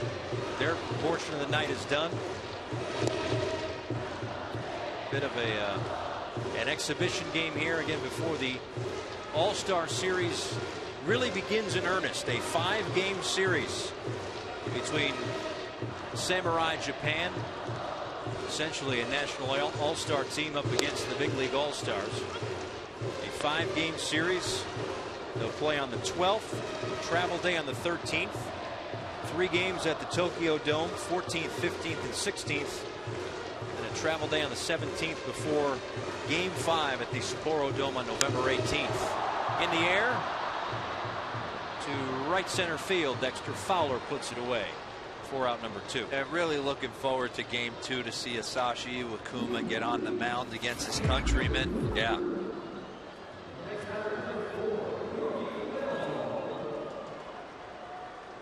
Another great season for Iwakuma, 15-9 with a 3.52. Teammates with Robinson Cano, King Felix. Again, Seattle taking it all the way down to the last week before being eliminated from that wild card spot. Yeah, the atmosphere good tonight, and the place will certainly be hopping once the All-Star Series truly gets underway. Well, if we've learned anything in the first 6 innings, a home plate umpire is giving about 6 inches off the inside half. Keep going there. That's right. Line drive toward the corner, gets down. Duda will play it off the wall. And here comes the first run of the night. It's 7-1. An RBI double for Hiroki Uemoto. Closes the gap to a 6-run deficit here in the 6th.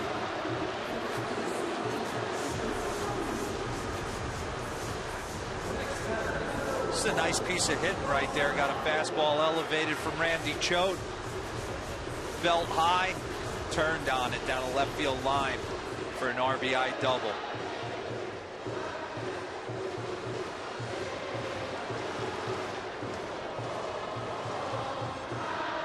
So the ribby for Uemoto, and now he is in scoring position. Katsuhiko Saka comes in, his first at bat of the night, taking over for Sakamoto, who was 0 for 1. You think he's telling his manager, hey Skip, do I have to get put in against the submarine lefty? Here comes the 1-0, misses low and in, 2-0.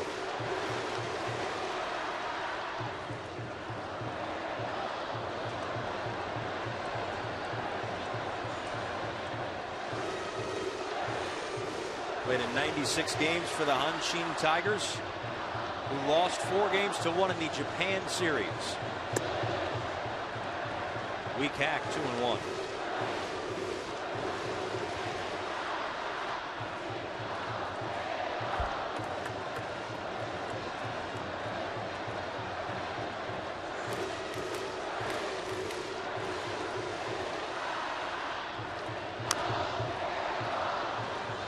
Chop foul. He's going to have to battle now, not looking too comfortable in the box. Again, just a tough matchup for a left-handed batter. He could throw the sweeping slider right now. He could stay hard away. He could do a lot of different things.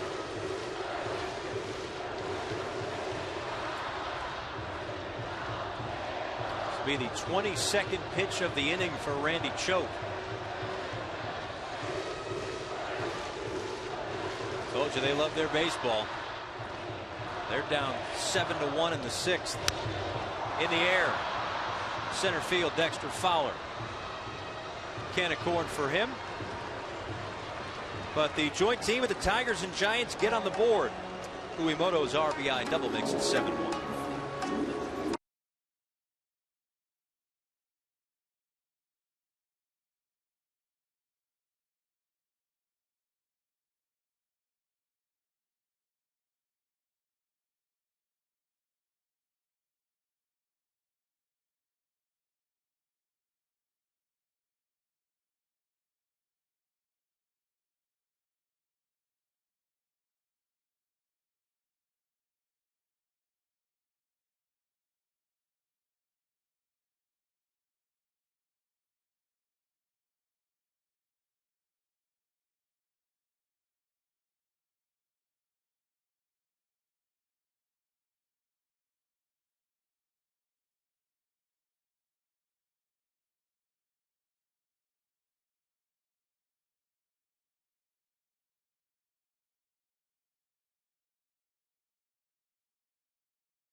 Welcome back. Quick history here of the All-Star Series. Since 1986, the Major Leaguers 48 wins compared to Japan's 29 series wins, as Japan won the best of 8 series back in 1990. That was the same year they got no hit, however, by Chuck Finley and Randy Johnson. Some rules and regulations. Each roster has 29 players. 28 are active for each game. 2 umpires from Major League Baseball and 2 from Nippon Professional Baseball. Chris Conroy, Mike Winters from the big leagues. The DH rule, of course, in effect. Now, the tiebreaker scenario tonight, not in effect for this first game. We're not going more than 9. Games will end in a draw after 12. So something to get into as the All-Star Series gets underway with Game 1 would be those extra inning scenarios. Dexter Fowler takes low, and it's 1-0. Fowler grounded in with a double play back in the 3rd. Singled in the 5th.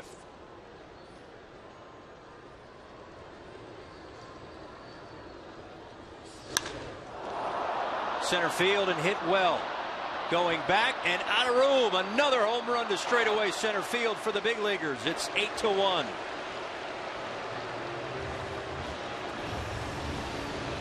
Dexter Fowler showing some power right there to dead center. Following up on Sal Perez's homer to dead center and Evan Longoria's grand slam as well. All seem to be landing in that same jet stream. We came in thinking Koshien Stadium was going to play super big. And the MLB team is making it look small right now. Going to the big part of the yard. So a welcome to the ball game for Kiyosuke Tagagi. Second pitch of the outing for him. Dexter Fowler goes yard, straight away center, and it's a 7-run cushion yet again.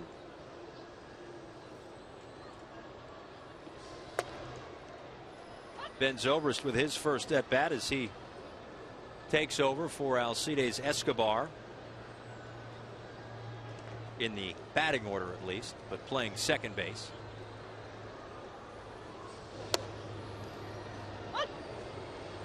It's the perfect player, Ben Zobrist, for John Farrell to be able to move. You're going to see him in the outfield. You're going to see him at second base. He can play anywhere on the diamond pretty much. Shortstop. Oh, and by the way, he could swing the stick as well. Here's a replay. Fastball up, out over the plate. Dexter Fowler stays to the big part of the plate. Big part of the park, and hits an absolute bomb to dead center. That ball 400 plus. And that's 3 balls that have gotten out in a hurry. The 0-2 to Ben Zobrist. Did he go? He did. 1 away.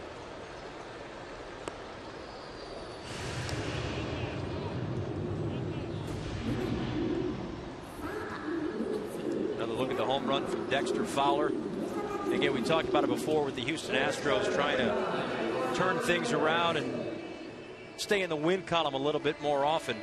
And when they made that trade for Dexter Fowler, that was one of those things where you said, all right, now maybe they're starting to compile the players that are going to be around when this team turns into a winner if the plan goes right. Absolutely. A great athlete, Dexter Fowler. You could tell right there, getting the hinges all working in unison, driving that ball out to center field. So Eduardo Nunez getting his first at bat. The new third baseman.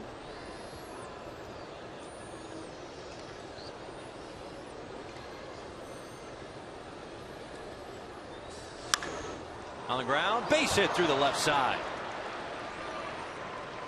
Eduardo, nice piece of hitting right there. Another guy like Ben Zobrist that offers John Farrell the ability to play multiple positions on the diamond. So Cano had 2 hits. Now Eduardo Nunez with a knock. 3 hits out of that 2 spot in the lineup tonight for John Farrell. It's past the new third baseman Terrucci.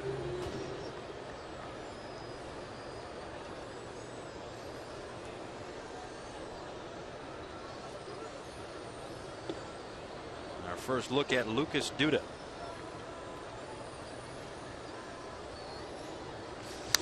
First pitch swinging, fouls it back 0-1. An absolute breakout season for Lucas Duda this year.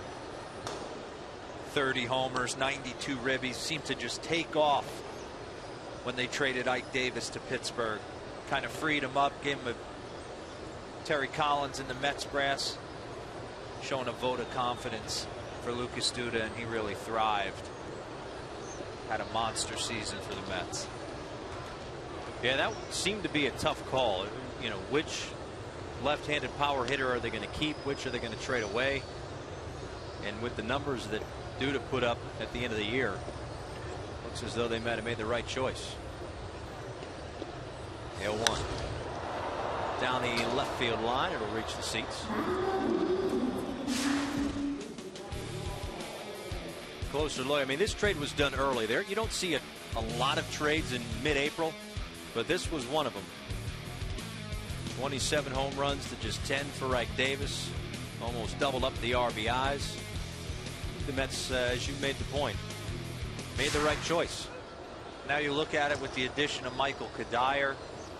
You're going to get a better year out of Granderson, a healthy David Wright, Daniel Murphy. That lineup got a heck of a lot deeper.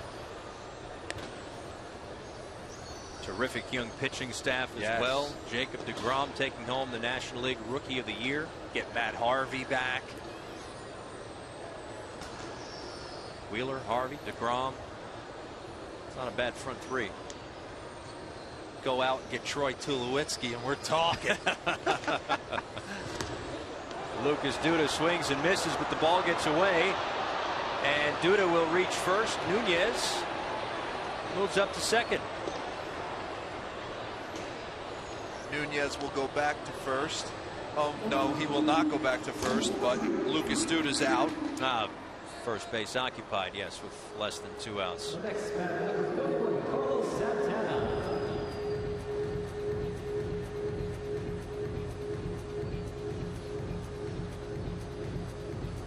No surprise to see Eduardo Nunez with his helmet off of his head. That thing rarely stays on going down the line. He's on second base now with 2 outs. And Carlos Santana steps to the dish.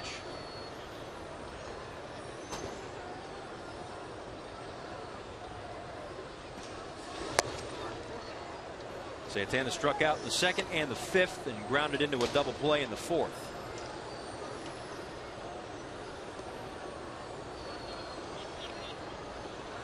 His manager with the Cleveland Indians, Terry Francona, on the coaching staff for John Farrell. Can't check his swing. 1-1. You got 25-year-old Paul Seiji Kobayashi behind the plate. Just watching him right now, he looks like a spitting image of Kenji Jojima, Seattle Mariner catcher for many years.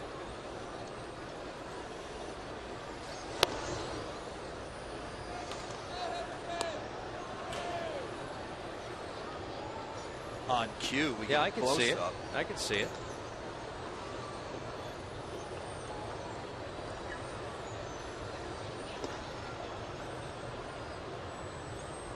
The 2-1 to Santana, misses. 3 balls and 1 strike.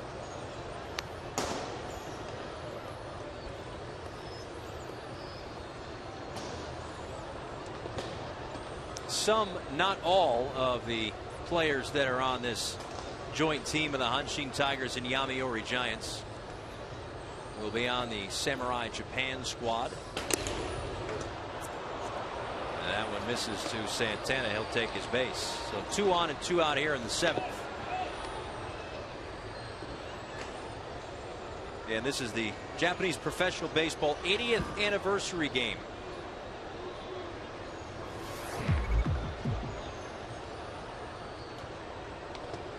Make a pitching change here in the 7th with 2 on and 2 out. You can see game 1 right here on MLB Network. Matt Shoemaker will get the start at the Kyocera Dome in Osaka. Pitching change here at Koshien Stadium. We'll be back.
Visit the official online shop of Major League Baseball at MLB.com/shop for the largest selection of authentic caps, t-shirts, hoodies, collectibles, and more. Get your gear straight from the source. MLB.com/shop. Paul Severino, Mark DeRosa, back with you as Yasiel Puig steps up with 2 runners aboard and 2 out here in the top of the 7th inning. Major League All-Stars with an 8-1 lead. As Sayuchi takes over here in the top of the 7th to try to limit the damage. 1 run already home in this inning. A leadoff home run for Dexter Fowler.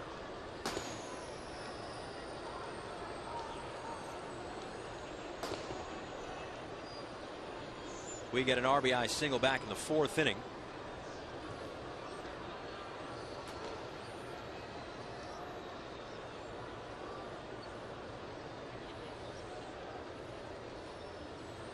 And the 0-1. He doesn't get cheated. He'll take a big hack. There's not many pitches Yasiel Puig doesn't like to swing at, especially up.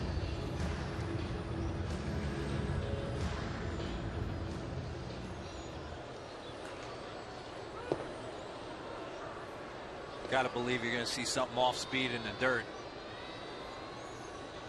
Eduardo Nunez on second, Carlos Santana on at first, as Puig takes upstairs 1 and 2. Tried to steal that heater away.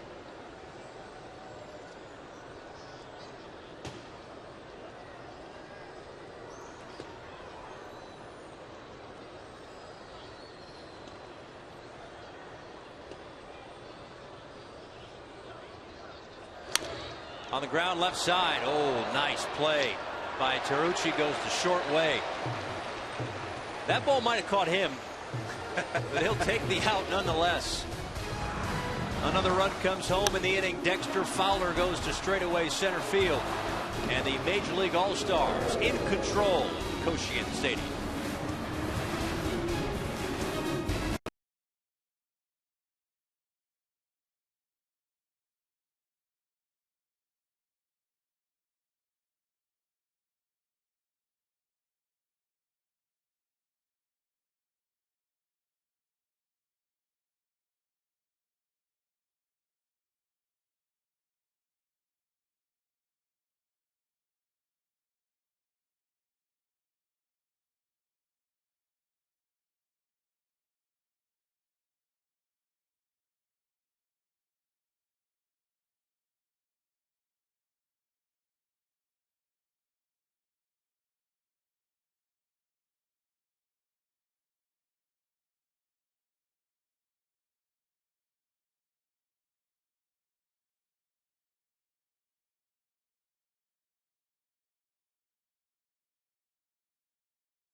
Welcome back. Chris Capuano got the start, went 4 innings, gave up a hit, and looked really crisp, despite the fact that he hasn't started a game or pitched in a game since late September. Yeah, he really did. He had command of his fastball. He had good off speed. Really pitched well. You know, you never know what you're going to get. You throw a couple bullpen sessions after. Major League All-Star.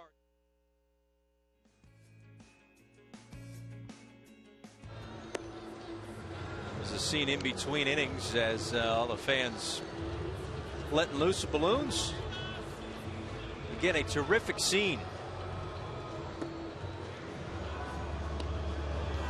Carlos Santana, Robinson Cano, Sal Perez, Alcides Escobar, 4 guys in the starting lineup. Evan Longoria in the back, hit that big grand slam to really blow this game open. And again, on Chris Capuano, it goes back. He set the tone. He came out with good command of his fastball, breaking stuff. Yeah, this was in between innings. So yeah, it's a lively atmosphere. It's really awesome. They don't. It doesn't matter if it's 8-1 or not. They are having a good time at the yard. Franklin Morales will come into pitch here in the bottom of the 7th inning and try to protect that 8-1 lead for the Major League All-Stars.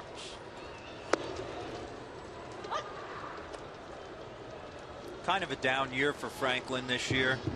6-9, ERA of 5.37. But he's got nasty stuff when he's on top of his game. Big breaking ball right there. Can rush his fastball up into the mid-upper 90s at times.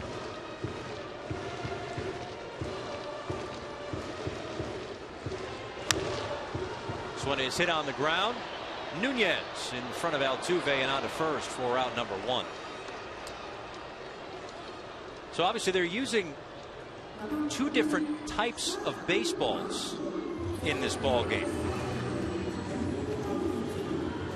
While the joint team of Hanshin-Yomiuri are fielding, the official Nippon Professional Baseball will be used. Once we get to the Japan All-Star Series, they'll be using the Rawlings baseball that was used in the 2013 World Baseball Classic. And obviously, as we mentioned before, Japan wanted to have this series so that they could get ready for that 2017 WBC. Face some good competition, but trying to keep the baseball straight. Whoever's on that job is earning their paycheck tonight. Absolutely. Coming fresh out of the cellophane right there. Got to be a little tackier. Yeah.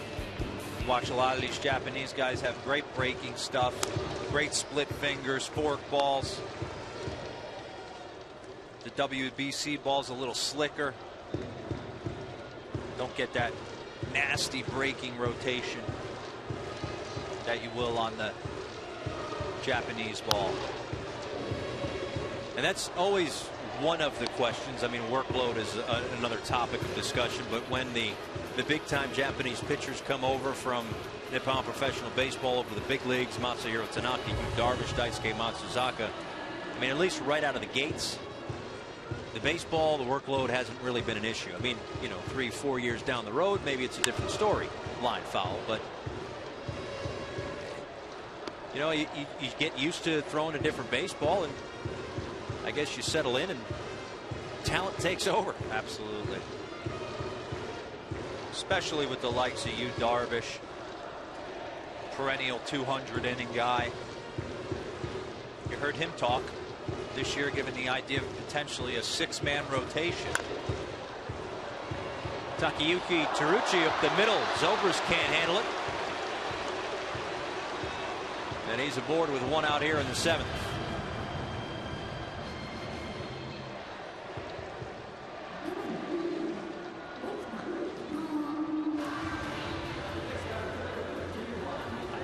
Yeah, play Ben Zobrist right here.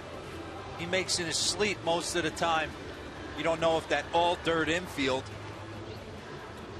had anything to do. Maybe he got a bad hop, but shouldn't be for him playing down at the Trop. Yeah, that's true. All turf infield and then goes to dirt. One of the oddest infield surfaces you'll play on in the big leagues. Teruchi off of first as Ito takes outside.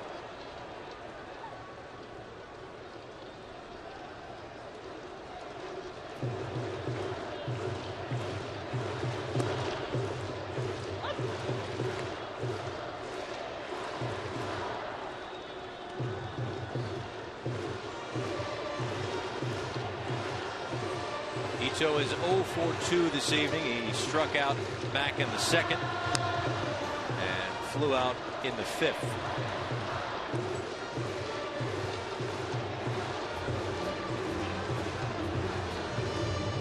Just looking at the major league roster, a couple of lefties already in this ball game. I guess more than that. Now 3 lefties have pitched in this ball game, and they've got a handful or more on their roster. Not sure how much matching up John Farrell thinks about doing as this series goes on. This one floated into center field, falls in front of Fowler. No play at second base. Long run in for Fowler, long run out for Altuve, and it falls in for a 1-out knock, 2 aboard. It's a beautiful thing sometimes. Big breaking ball. Just lays the bat head on it, finds some real estate out there. You see Ichiro do that about 200 times a year in his career. It's true. Mixed in with some lasers and homers. Yeah, yeah.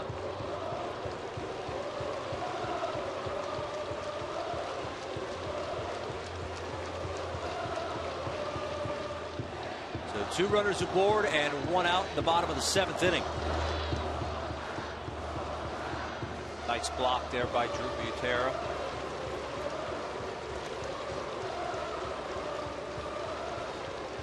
Taishi Ota 0 for 2 this evening. Tries to crack into that 7-run deficit for the joint team of the Hanshin Tigers and Yomiuri Giants against Franklin Morales in the 7th. Called strike. There's that zone again inside. He's consistent behind the plate. He's given about 6 inches off that inside corner.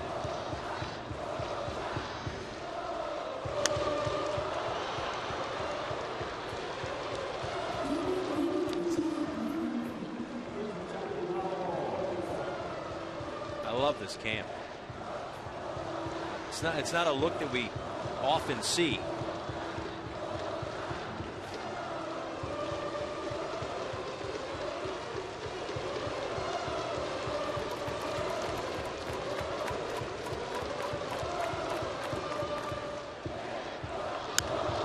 Ota in the air.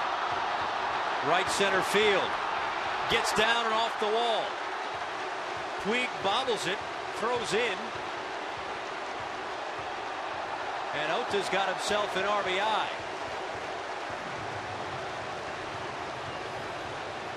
Make that 2 RBIs on the triple, and it's now 8-3.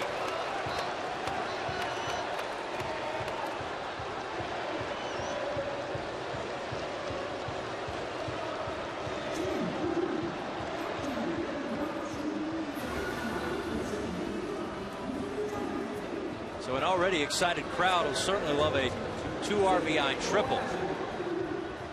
Just a nice piece of hitting. Looked like a was trying to go backdoor cutter. Crept out over the middle of the plate.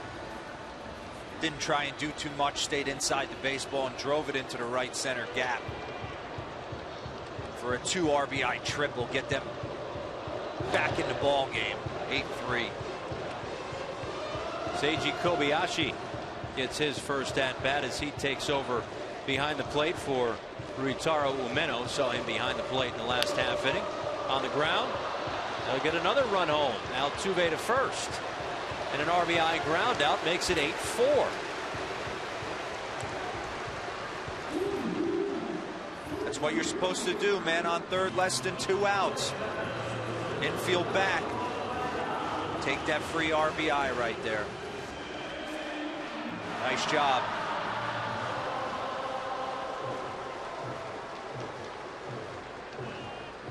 Talked about this playing as a big ballpark. Those gaps are huge. A lot of ground to cover.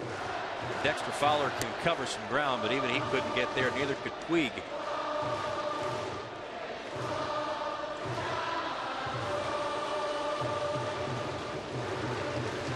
Kentu Maida. A base hit and a walk to his credit tonight. And down on the count 0-2.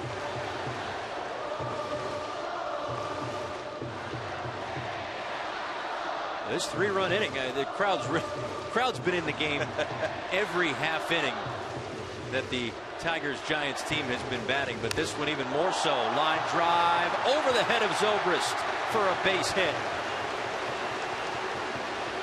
The bats have come to life here in the 7th.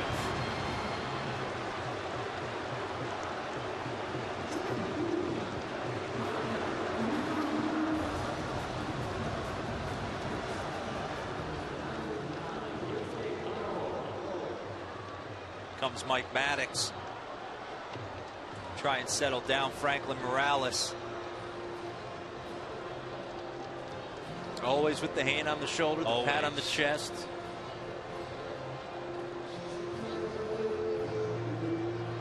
Seen Mike Maddox. There's John Farrell. Told you Terry Francona also on his coaching staff. Brian Butterfield with the Boston Red Sox, the third base coach.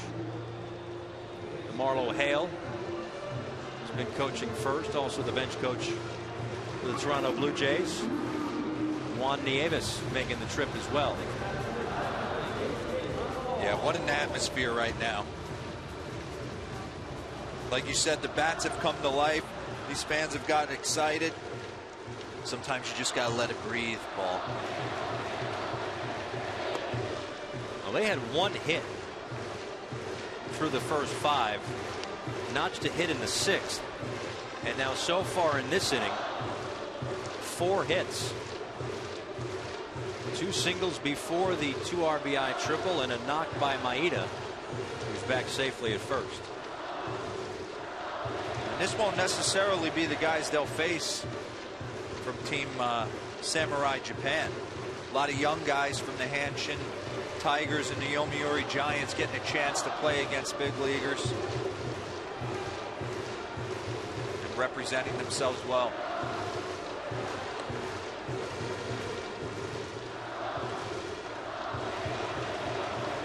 A few stars sprinkled in.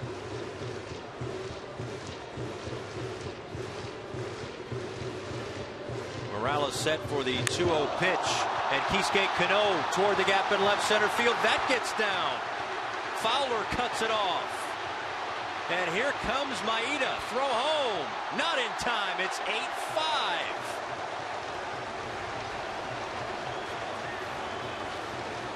I think we're going to see a pitching change here.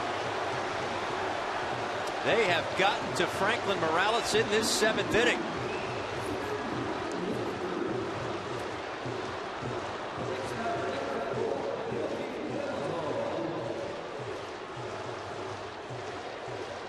A nice piece of hitting again. Double in the gap.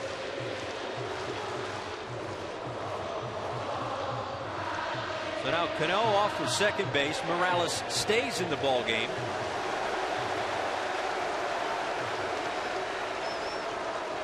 As Hiroki Umioto steps to the plate. An RBI double down the line in his last at bat. Takes a called strike.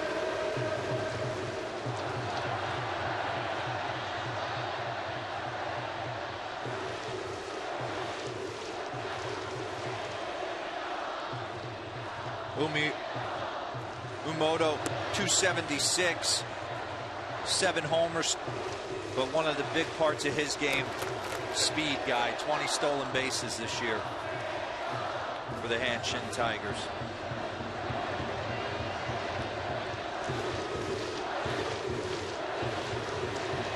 One pitch, shoots it foul. 1-2.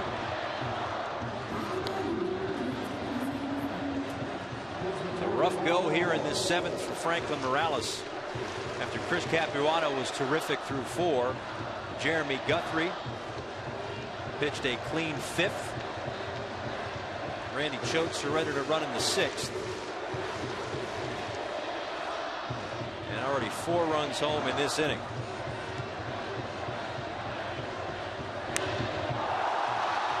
Dumped into left center field. That's a base hit. And Cano will come in to score. It's now an 8-6 ball game. What a huge inning.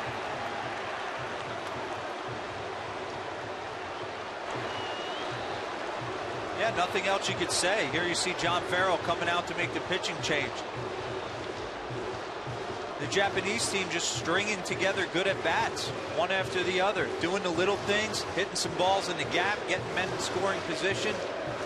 Just not trying to do too much. Passing the baton, it's working out for him with a huge 5-run inning. That's going to do it for Franklin Morales. As Farrell goes to the pen, we'll be right back.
Here's your chance to own a piece of history. Bid now on game used memorabilia from the 2014 Japan All-Star Series at www.mlb.com/Japan AS auction.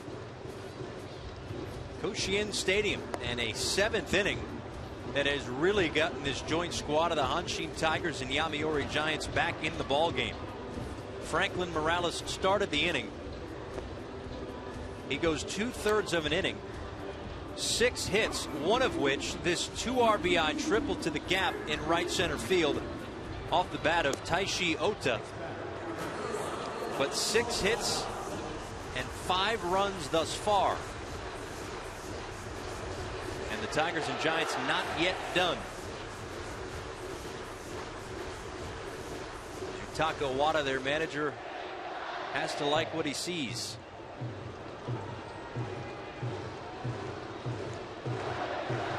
Miota with the 6th hit of the inning. He's on at first base as another lefty comes out of that Major League All-Star bullpen. Jerry Blevins of the Washington Nationals.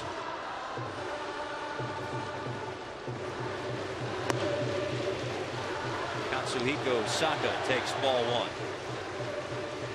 Jerry Blevins got a taste of the postseason this year against the Giants in a division series. Went 3 1/3 scoreless innings. He had a great year this year. The ERA 4.87, a little high, but innings pitched 57 1/3, struck out 66 batters, only gave up 48 hits. That classic funky lefty delivery out of the bullpen. Tough arm angle.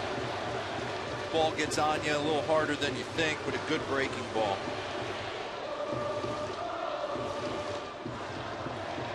John Farrell has seen his 8-1 lead really evaporate, as now the tying run is up in a 2-0 count here in the 7th, making a 3-0 count as Jerry Blevins has yet to throw a strike. Boy, things have changed in a hurry here in the 7th.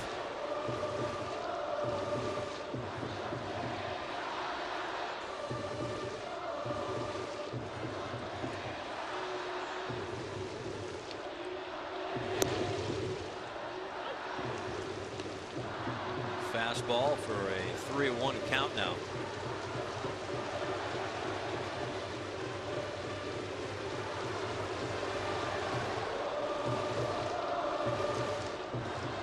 See if Saka gets aggressive right here.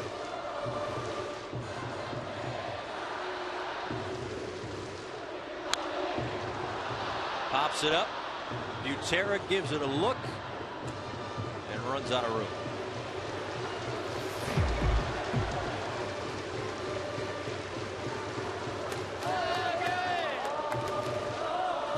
The inning started innocently with a ground ball to the left side, but then single, triple, and RBI ground out. Single, double, single, and then finally John Farrell came out to take the ball from Franklin Morales.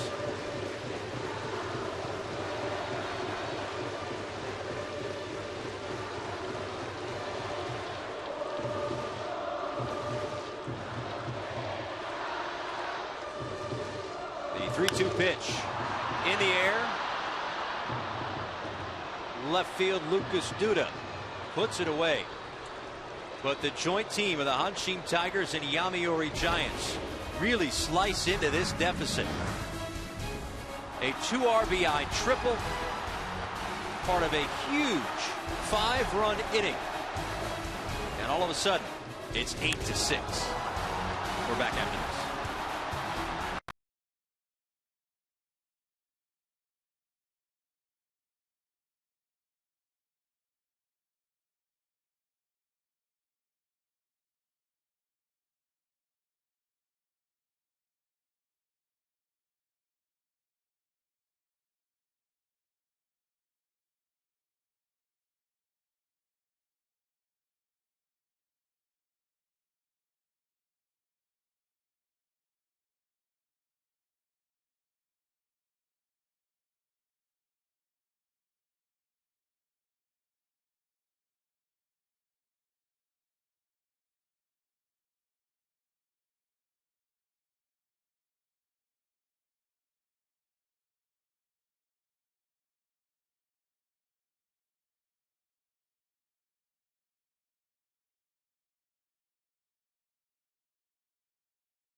Welcome back. You know, a lot of players have come over from Japan. Few have made the impact on the game that Ichiro Suzuki has. The MVP of the American League in 2001, was the Rookie of the Year that same year, closing in on 3,000 hits just in the major leagues, over 4,000 total, and one of a number of successful postings. A posting bid of 13.1. Obviously, the posting process has changed between then and now, but a terrific career for Ichiro, and not sure what he's got left in the tank, but boy, oh boy, has he been fun to watch over these last decade and a half. Yeah, someone's got to give him a shot to get those 120 knocks to get to 3,000, no doubt. You look at that graphic right there. In 2 years, Masahiro Tanaka, $100 million more than Yu Darvish. Game's changed a bit, I guess. Eric Kratz, who will get his first at bat since like 2004, I think it seems like. They've adjusted the posting process. Yes. $20 million being the top posting bid for Masahiro Tanaka. That's as high as you can go. And there was a little bit of back and forth with that, because it would be the team that would get the posting fee. So if the posting fee is higher, the team does better. And then, you know, the major league team that signs the guy still wants to put out that same, you know, roughly that same amount of cash. Let's just say it's $100 million for, whether it's Yu Darvish, Daisuke Matsuzaka, 50 for the posting ish, 50 for the contract. Now, obviously, the rules have changed a little bit. Again, as Mark mentioned, a maximum fee of $20 million. Post a player between November 1st and February 1st. Teams have 30 days after the posting to negotiate with the player. Most recent big name to do that, Masahiro Tanaka. Drew Butera fouls that one away. Eric Kratz led off the inning, and I joked that it was his first at bat in a while. Obviously, playing behind Sal Perez, didn't see much action or any action in the postseason. As a new pitcher on here for Japan in the 8th, but he gets the knock, actually taken over at first base as Eric Kratz, and Drew Butera now behind the plate. There's so many stories about the posting of Tanaka, and I followed it closely. He came over to LA and rented a mansion and had all the GMs from all the different teams come and put their best foot forward before deciding on the Yankees at $155 million. Then had a ginormous plane bring his family and his dog over as Butera looks at strike 3 for out number 1 here in the 8th. And then lived up to the billing. Yes. No doubt lived up to the billing before an elbow injury sidelined him, but came back strong at the end.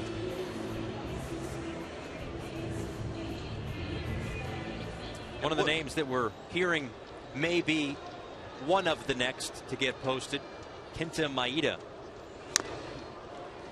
who we'll see in the All-Star Series. He'll be pitching for Samurai Japan, not on this roster. And it's something to watch as those games get underway the next few days here on MLB Network.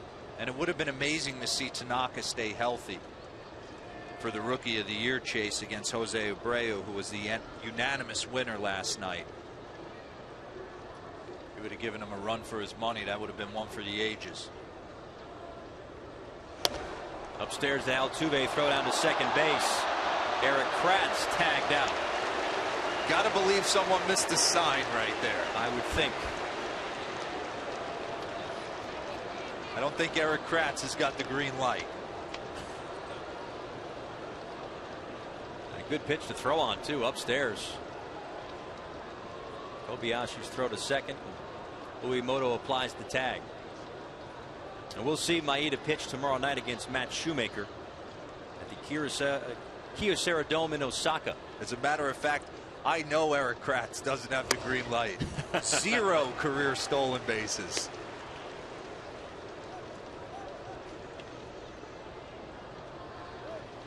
Jose Altuve did not get the start at second base. That was Robinson Cano, but came on as a pinch runner and took over at shortstop, something he's never done in the big leagues. But playing some short and striking out here in the 8th inning. A clean 8th. So the Tigers and Giants still trail by 2 in the home half of the 8th.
Welcome back. Game 1 of the All-Star Series. Samurai Japan will send Kentu Maida to the mound.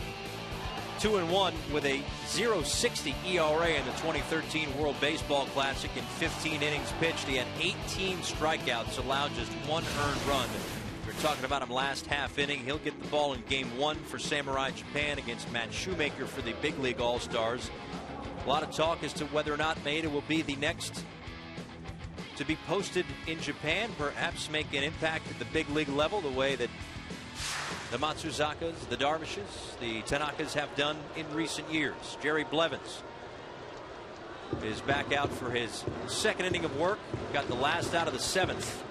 A 5-run 7th, in fact. It misses low, ball 1.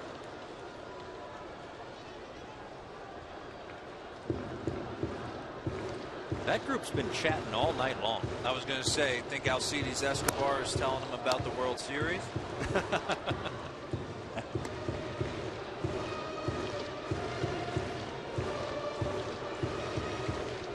I would think that this is a great opportunity for the young guys like an Escobar to really pick the brain of a guy like a Cano or a Longoria or some of the veterans that are on the squad. Absolutely. You're there for a week. This isn't just an all-star game. You're there for a day.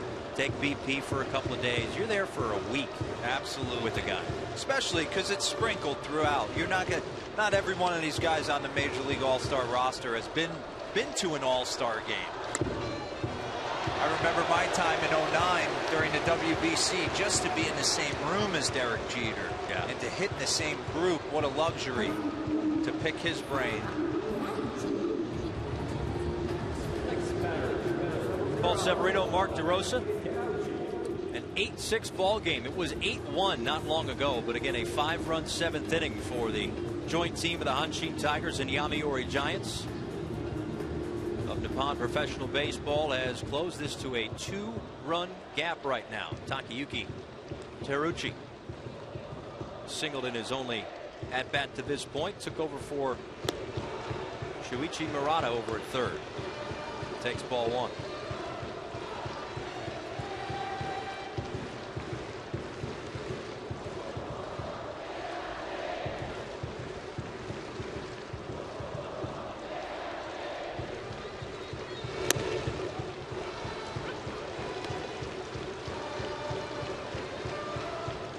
This is what you worry about, walk the guy previous.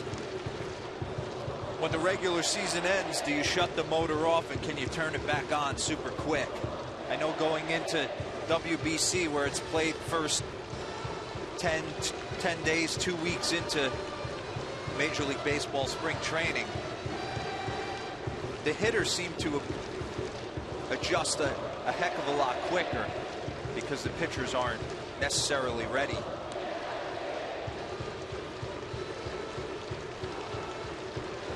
Blevins deals the 1-1. Throw down to second base by Butera, not in time, and it's a stolen base.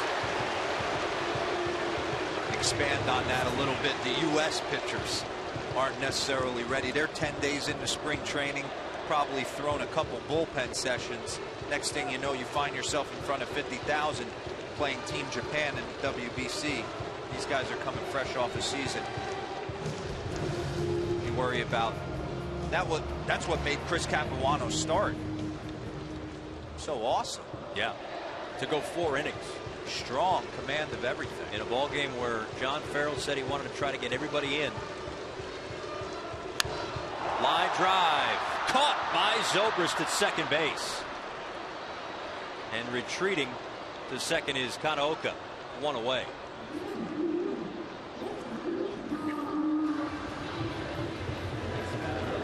I mean, sure, there was a double and a triple mixed into that 5-run inning, but a lot of the contact in that 7th was like that. Just the soft looping line drive just over the infield. They didn't crush him with too many hard hit balls. Yeah, they give themselves a chance. They keep that bat head in the zone for a long period of time. You watch Ichiro go back. He almost had his bat in that strike zone from Jump Street. Just stay in there and could manipulate the ball anywhere he wanted to. They all look look like frozen ropes in the box score the next morning. Very true. Been 8 hits so far, 6 of which came last inning.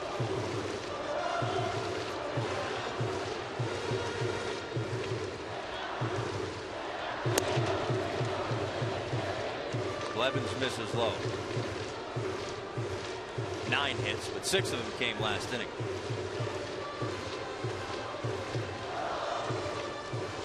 Ito singled and scored back in that 5-run 7th. And now he's got a runner in scoring position as the tying run here in the bottom of the 8th. In there for a called strike. Tough pitch right there. Total count changer. Heck of a lot different hitting in a 1-2 count than a 2-1. Got to bear down and grind right here.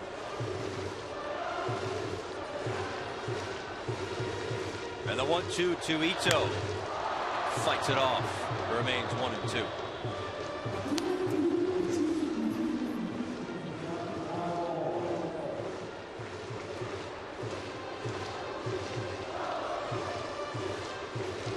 Now, I don't profess to know exactly what the strike zone usually looks like in the Nippon Professional Baseball, but it's been a little bit above the belt today, somewhat regularly.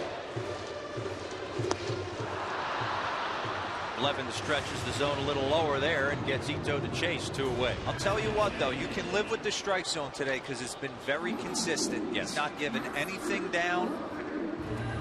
He's given about 6 inches off the plate inside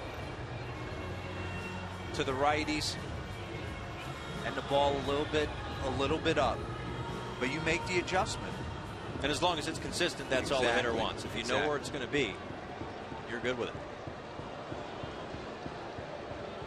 Taishi Ota digs in with a runner on second base and 2 outs here in the bottom of the 8th. He delivered a 2 RBI triple back in the 7th. Line drive. Altuve can't handle it. Gets through to center field. And a run will score on the E6. It is a 1-run ball game. Jose Altuve playing out of position right there. The ball will find you. Again, going back to what Paul mentioned early, just got an in-between hop right there. When you were talking about the all-dirt infield, just doesn't get down on it. Actually just whiffs it. No better explanation than that. Maybe some top spin on it. So a crucial error leads to a run. John Farrell comes out to take out Jerry Blevins. The tying run is now on base with 2 outs in the 8th inning. And this has become a game rather quickly. Not long ago it was 8-1. Now it's 8-7 in the bottom of the 8th. Farrell's about to make a pitching change. We'll be right back.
This copyrighted telecast is presented by authority of the Office of the Commissioner of Baseball. It may not be reproduced or retransmitted in any form, and the accounts and descriptions of this game may not be disseminated without express written consent.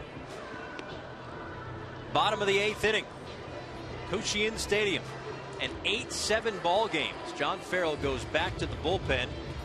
Gary Blevins relieved of his duties. Thought he might have gotten out of that inning, but Jose Altuve unable to make a play, trickles into center field. Another run comes in, and now an 8-7 game with 2 outs in the 8th.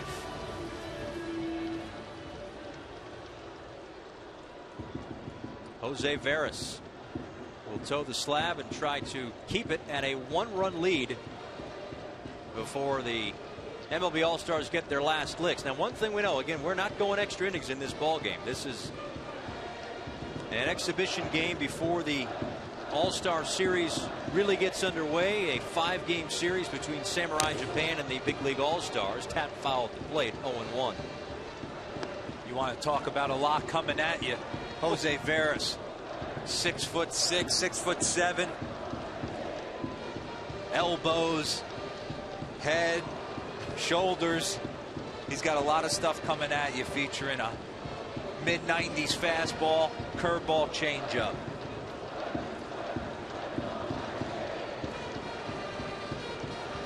It's usually the sign for a hold and a step off.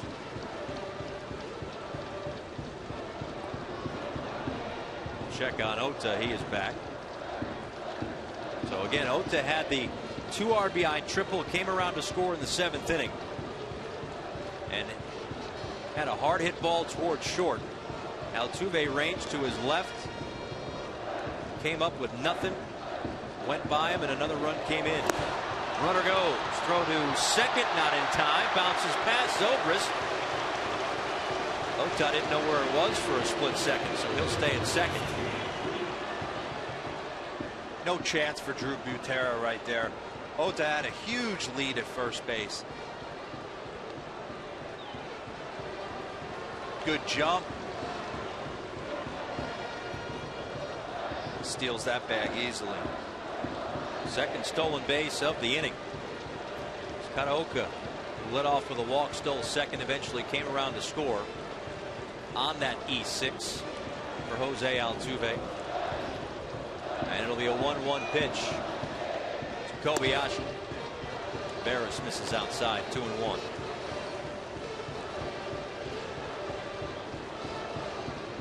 And the Houston Astros well represented in Japan. Veras, Altuve, Fowler, Chris Carter, and Veras trying to keep it a 1-run lead. Throw down to second behind the runner who took a huge lead. So Butera picks off Ota, and it remains 8-7 going to the 9th.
Welcome back as the Samurai Japan squad will take on the Major League All-Stars in a 5-game series starting Wednesday, 4 a.m. Eastern from the Kyocera Dome in Osaka. Then a travel day, 3 games at the Tokyo Dome, another travel day, and then Game 5 at the Sapporo Dome, 5 a.m. Eastern Time on the 18th of November, and then one more exhibition game, 4 a.m. on the 20th.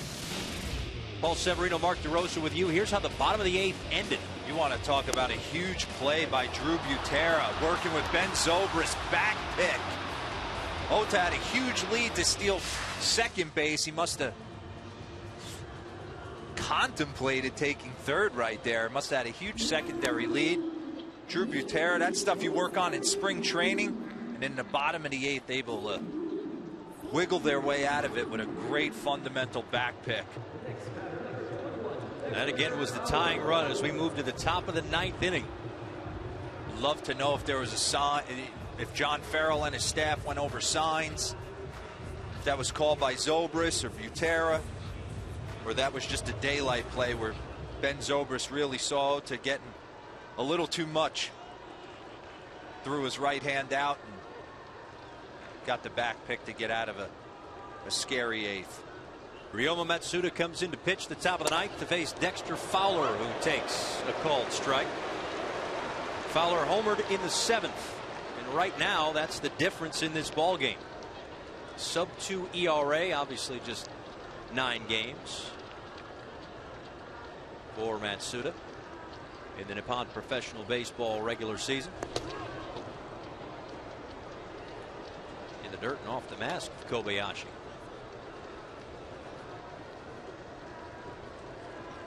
Dex going all 9 tonight. Yeah, we talked about that early in this ball game. The roster of the Major League All-Stars not exactly stacked with true outfielders. Yasiel Puig's another guy who's been in the ball game the entire way. The only guys that are listed as the true outfielders, obviously Lucas Duda can play some outfield and took over in left field for Chris Carter, who started in left. Fowler in the air, right center field, and there's one away. Off the bat sounded halfway decent. Maybe just got under it or off the end of the bat.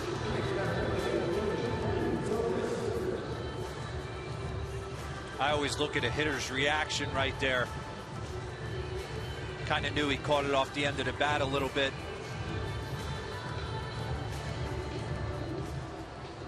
Still a gorgeous swing.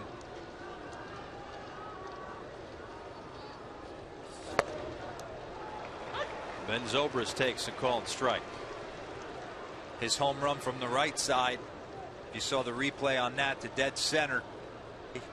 Ball came off the bat and he kind of dropped his shoulders like he knew that ball was leaving.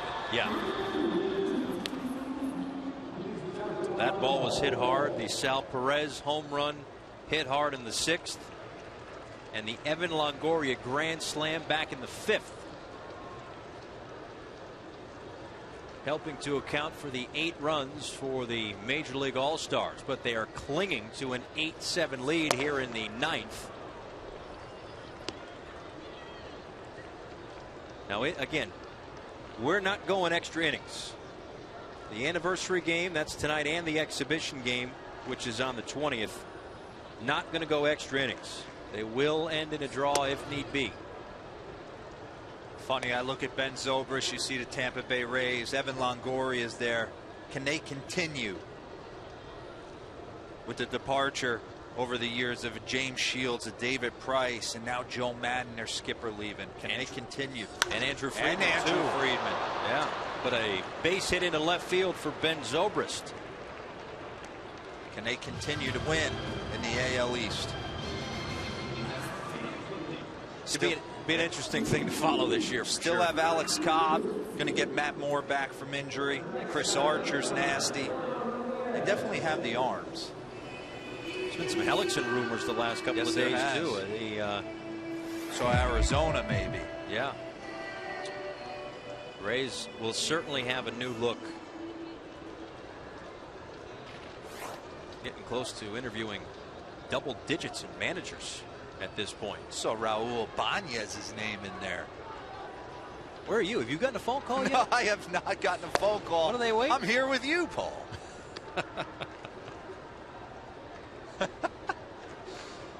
That's when you know you've sunk too low.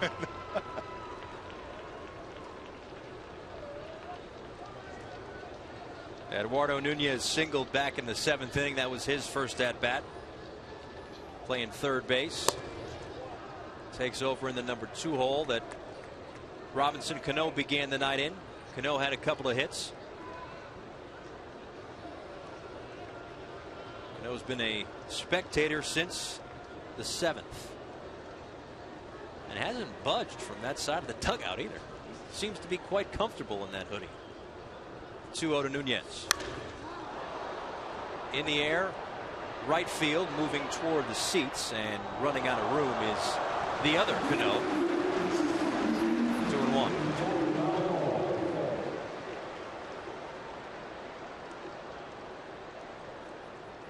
This crowd's been into it all night long. They will certainly be into it once the Samurai Japan team gets going against these big league all-stars. But it'll be interesting what the bottom of the 9th sounds like.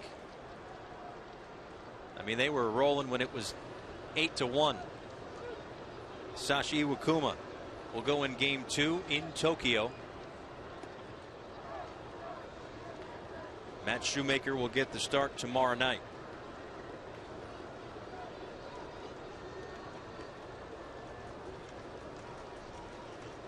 You can make a case Iwakuma one of the more underrated pitchers in baseball.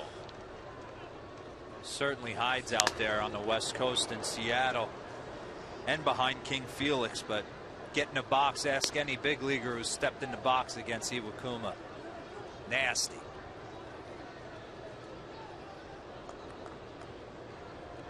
Home plate ump has taken some shots tonight. He has.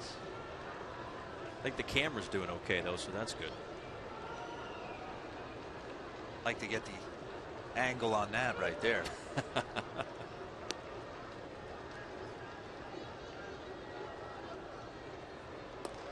Another check on Zobrist at first.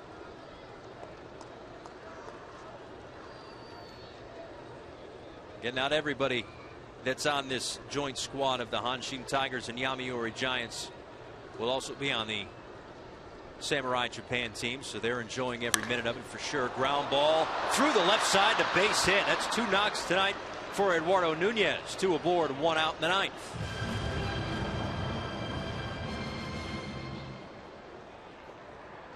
Two nice ABs by Zobrist and Eduardo Nunez.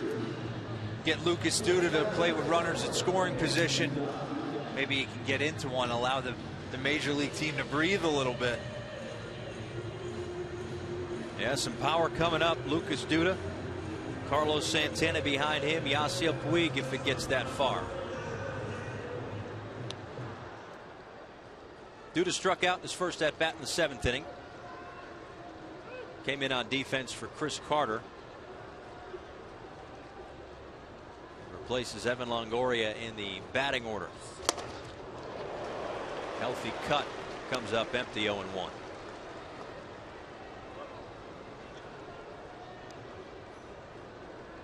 Yeah, I'd say he wants that back right there.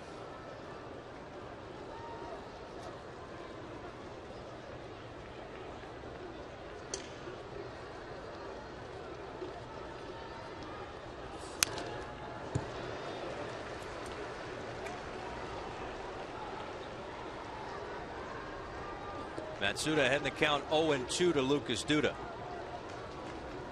Challenging him with fastballs.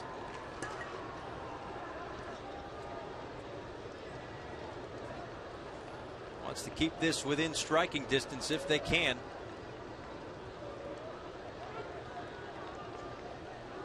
Been playing catch up since the 4th inning.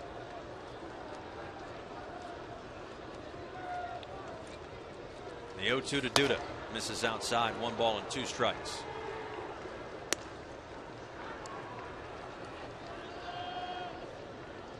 Kobayashi was set up in the right-handed batter's box for that pitch right there. Matsuda hit his target. That was way out there.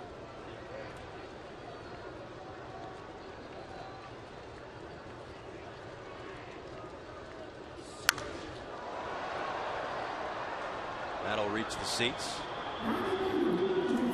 Duda getting his timing locked in. A little late right now. Again, 30 homers on the year, 28 of them against right-handed pitchers. 30 homers in Citi Field. I know they're moving the fences in this year again. Yeah. Didn't seem to bother him. No, not at all.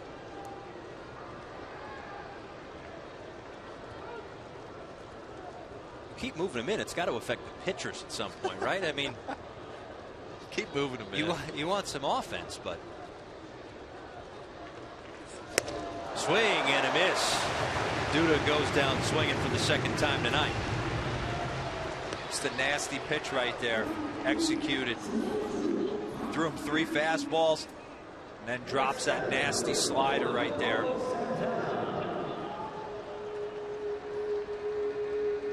It's more of a cutter action.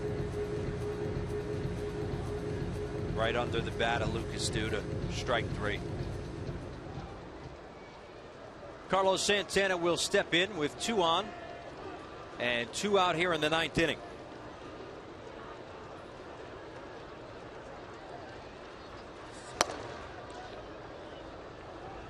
Kobayashi thought about it. Saw Butera throw behind a runner and get Ota in the bottom of the 8th. Trying to see if Zobrist was a little too far off the bag at second. Nunez on at first. A couple of strikeouts, a double play, and a walk for Santana in this ball game. And ahead in the count here, 2 balls and no strikes with Yasiel Puig on deck. Yeah, this is huge right here for Santana. Looks like he bought himself a fastball. Although with Puig on deck, you never know.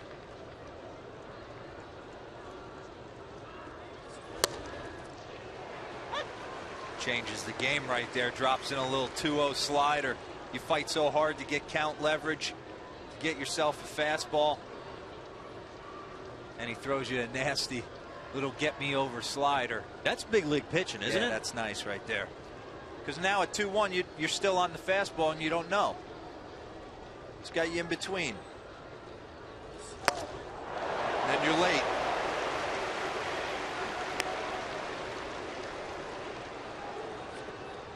He's executing some nice pitches. Executed a nice down and in cutter slider to Lucas Duda for strike 3. Has worked himself back from a 2-0 deficit to even the count now. He's got Santana on his heels, not really sure of where he's going next. Zobrist on second, Nunez on first. The 2-2 pitch to Santana. Swing and a miss. Strike 3. Santana goes down swinging for the 3rd time tonight. And now we go to the bottom of the 9th, 8-7.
Welcome back. Again, we've talked about it a lot throughout this ball game that a number of players from Japan have come over, and if you stack them all up, you could come up with a pretty good team. Behind the plate, we mentioned Kenji Jojima before. Obviously, Ichiro makes that list. Hideki Matsui, a World Series MVP. Starting pitching staff wouldn't be too bad either. Nomo, Darvish, Kuroda, Daisuke, Iwakuma. And the late Bob Shepard's favorite name, Shigetoshi Hasegawa. Did you know that? I did not know that. Used to love saying that name. I was fortunate, had the good fortune of being teammates with not only Munenori Kawasaki, but I was in Chicago when Kosuke Fukudome, opening day, takes Eric Gagne deep in Wrigley. Just endeared himself to the Chicago Cub faithful. Yeah, Matsui did the same thing. His first game in the Bronx, grand slam. Kosuke now plays for the Hanshin Tigers. Jose Veras back out to try to finish this off. Bottom of the ninth inning. Whether the Tigers and Giants score a run or not, this is going to be it.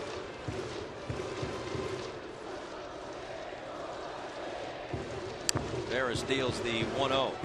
Kobayashi taps that one at the plate to even the count at 1-1 strike. Evan Longoria with a grand slam in this one. Way back in the 5th inning. Robinson Cano a couple of hits as well. As the major leaguers embark on this Japan trip. On the ground, foul past the dive of Nunez. So once they get this ball game out of the way, and an important game for the folks in Japan, of course, the Japanese professional baseball's 80th anniversary game. Again, right before that All-Star Series, a 5-game set, the Samurai Japan team of All-Stars and the Major League All-Stars. Yasiel Puig's been out there for 9 innings. And here comes the 1-2 to Kobayashi in the dirt, blocked by Butera, 2-2. This place will erupt if Japan gets their leadoff hitter on.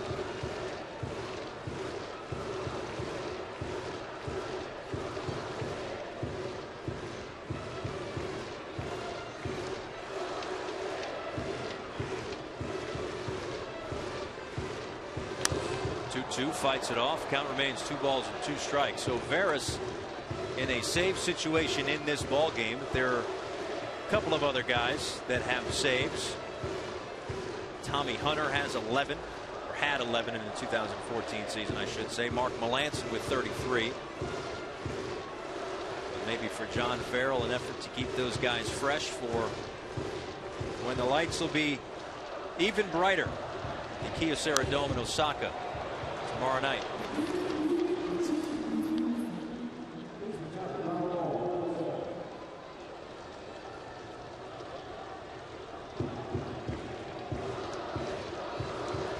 See Matt Shoemaker in game 1. Probably pitching to the guy in his left, Sal Perez. The guy in the background, Hisashi Iwakuma, goes in game 2. The 2-2 pitch. Misses, 3-2.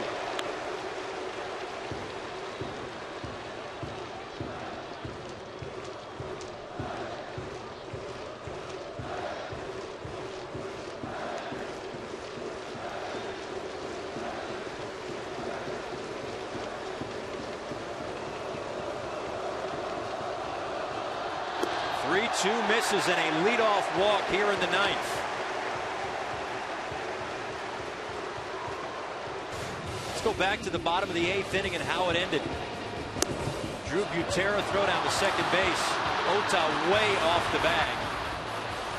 He of course was the tying run, but Butera erased him. And now the tying run is aboard to lead things off after the walk.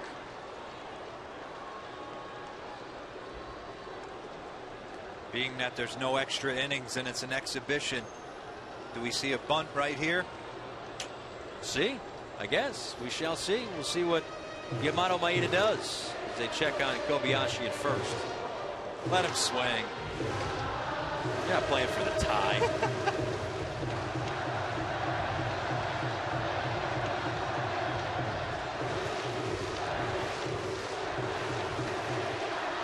Maeda singled and scored in the 7th. He looks like he's bunting to me. He's giving me that impression, Paul. He's reached base all 3 times up tonight. Single in the 3rd, a walk in the 6th, and again singled and scored in the 7th.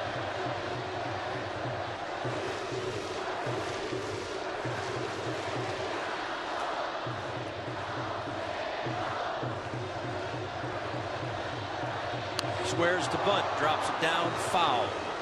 You were right.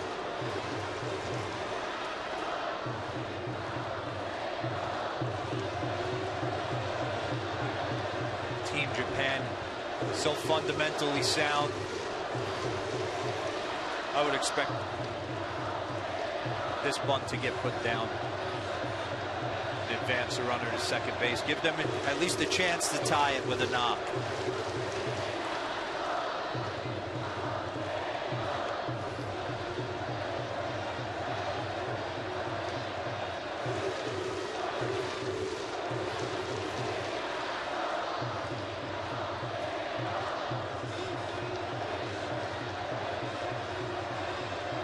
Another check on Kobayashi at first. They are really trying to keep him close.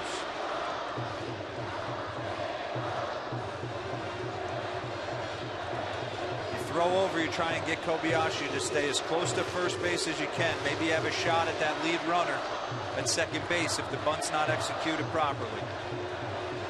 The 0-1, no bunt, foul back, 0-2.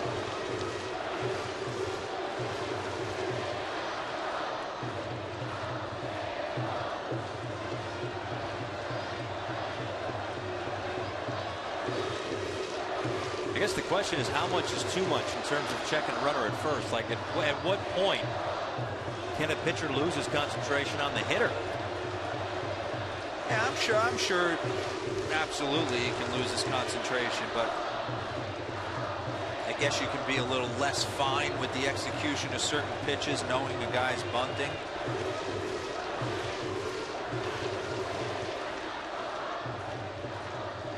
Then again, he pulled back right there and took a nice cut.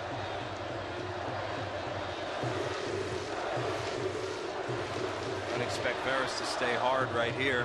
Fastball away. The 0-2 to Maeda. Misses upstairs. Butera bobbled. Looked like he had thoughts of throwing down to first.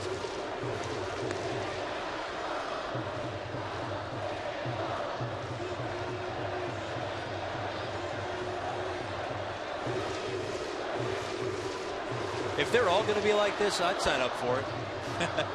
It's been a good ball game. It has. Still 6 more to go after this.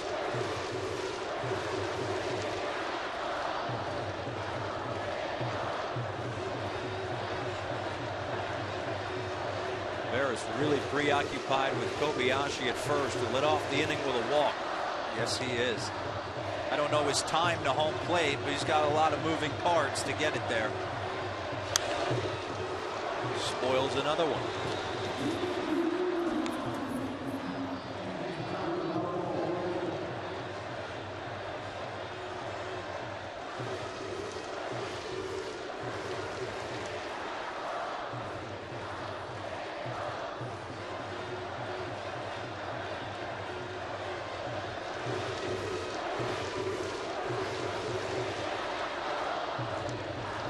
Maeda, .260 hitter in his 6 seasons in Nippon professional baseball. .264 this year. 105 hits in 132 games. And a chance to help the squad here in the bottom of the 9th. The 1-2. Ground ball. Base hit up the middle. Kobayashi to second. 2 on, nobody out in the bottom of the 9th. 3rd hit of the night.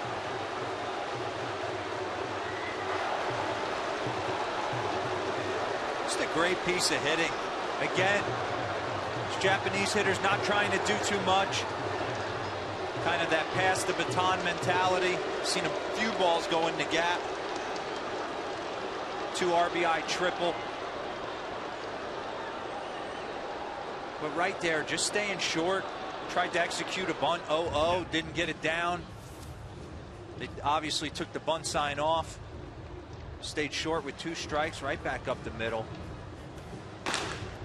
Double barrel action in the pen. Jeff Beliveau and Rob Wooten warming for John Farrell's bunch.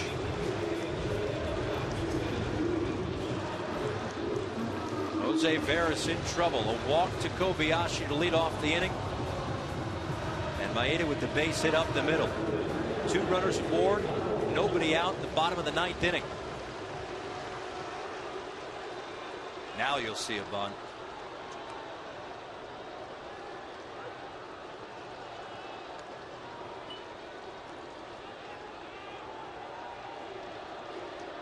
No, Cano does not swear.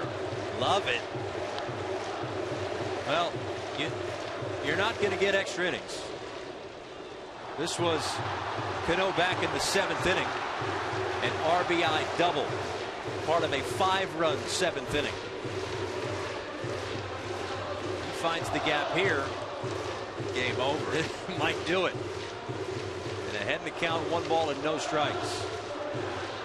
Veras deals upstairs, 2-0. That's exactly what he told his skipper with 2 men on. He's like, don't put the bunt on. Last at bat, I went shopping in the gap.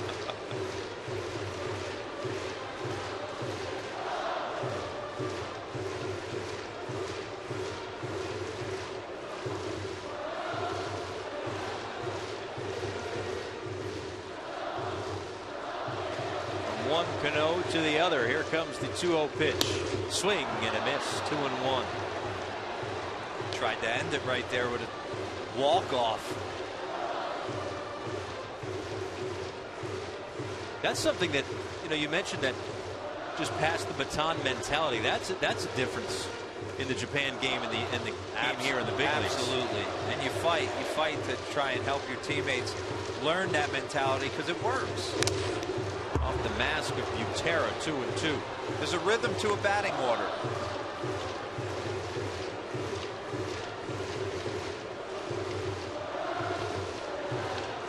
So many times we see hitters taking big hacks with 2 strikes.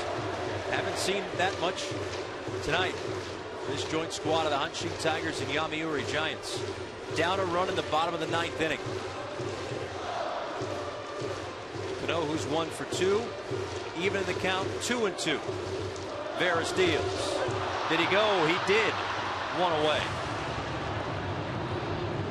Nice sharp breaking ball right there from Jose Veras. Great block by Drew Butera. See the tight rotation right there. Perfect fundamentals behind the dish.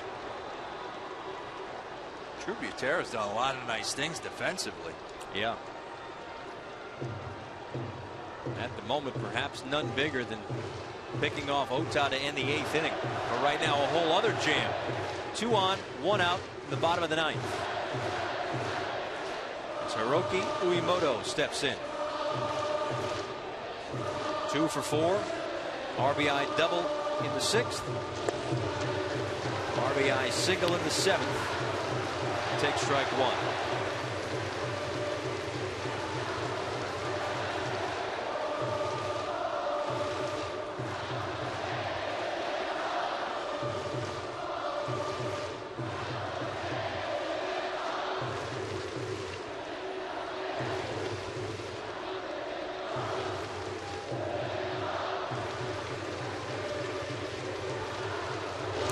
Breaking ball gets by Butera. He crossed him up right there. Just watching the signs Drew Butera put down. Could have swore I saw a changeup called and Veras threw curveball. Completely crossed Butera up and that ball goes back to the screen. changes the whole dynamic. You see Terry Francona right there. They're going to intentionally walk Umoto.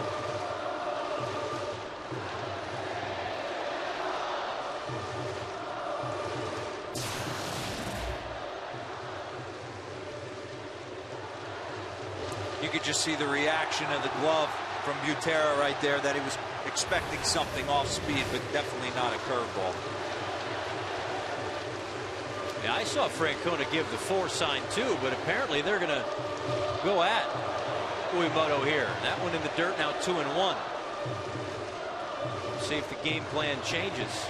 I think what Terry Francona was maybe holding out the hands to bring the infield in. Yeah.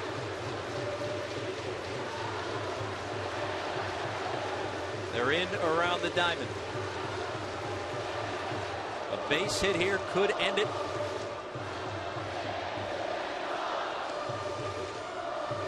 Vera's hoping that doesn't happen. 2-1 pitch to Uemoto. And Uemoto may have gotten crossed up on that one. Nasty breaking ball right there from Veras.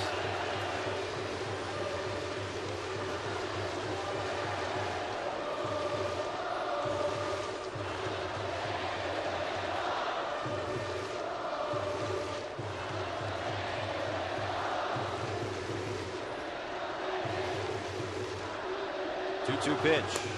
Outside, 3 balls and 2 strikes. You have an open base right here. So if you walk him, the double play still in order, which allows him to use that breaking ball if he wants to.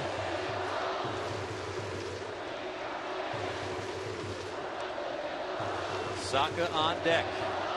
And the payoff pitch to Uemoto. Inside, ball 4.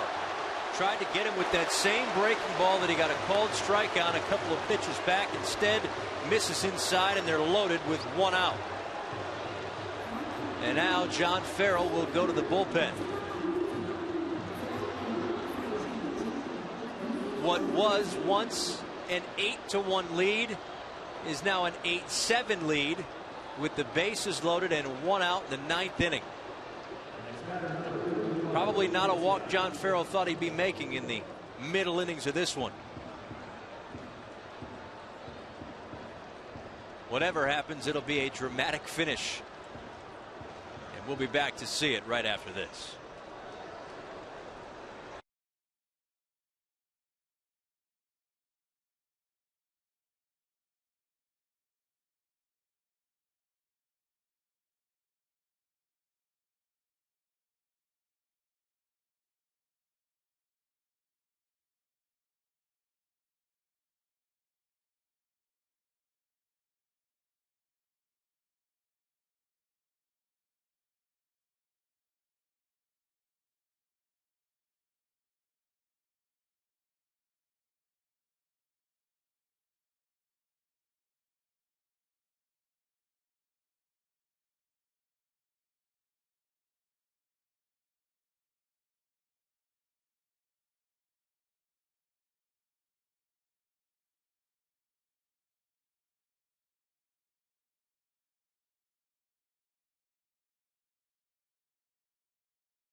An 8-7 lead now for the Major League All-Stars. Again, they were once up 8-1. But the joint team of the Hanshin Tigers and Yomiuri Giants have fought back. And Jeff Beliveau comes in to try to finish this thing off. Had one save this year in 24 innings pitched for the Tampa Bay Rays. 27-year-old pitched to a .263 ERA. Wonder if he knew on the flight over he was going to be thrown into this situation day one. I don't think he would have thought that in the 6th inning. Never mind on the flight over. Just a testament to the at-bats the Japanese team has slapped on Major League Baseball starters and relievers. They've done it without the strength of a long ball. Meanwhile, Sal Perez, Dexter Fowler, and Longoria have home runs for the Major League All-Stars. The bases are loaded.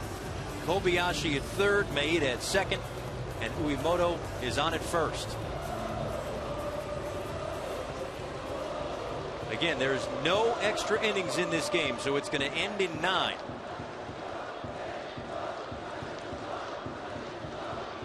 Even if there's a tie, we can only hope after this long trip that it won't end in a tie. Saka takes a called strike. Saka's got a little Kevin Youkilis. I was just good. I want the people back home to lock in on this. Look at this start. Very, very a la Kevin Youkilis.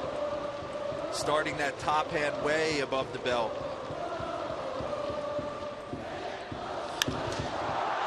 In the air, center field. Fowler underneath it.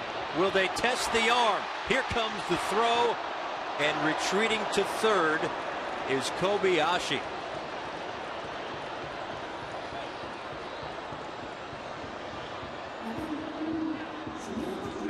You guys send them right there, no? I guess. I mean, you're not playing for extras. Exactly. You got nothing to lose. Flair for the dramatic. Sets up this huge at bat. Bases loaded, 2 outs, down a run. Did take a kind of a funky hop off the side of the mound, but Butera knocked it down. So again, the base is loaded in 2 outs. Tigers and Giants down to their final out.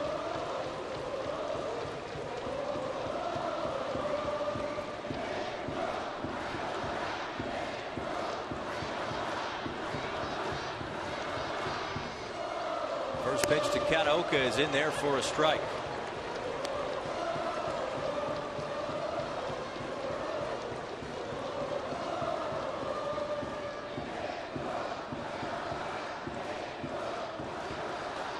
Grounded out in the 7th, walked and scored in the 8th.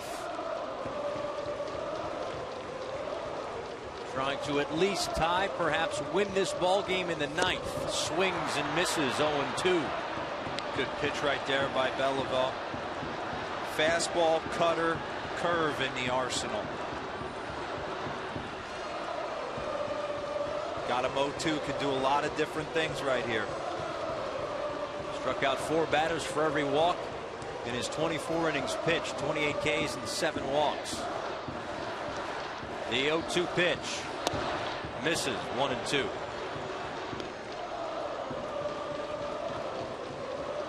Butera wants a word. Let's make sure we don't get crossed up like we did earlier this inning. Exactly. Working with these guys for the first time. Want to make sure all the signs are in check.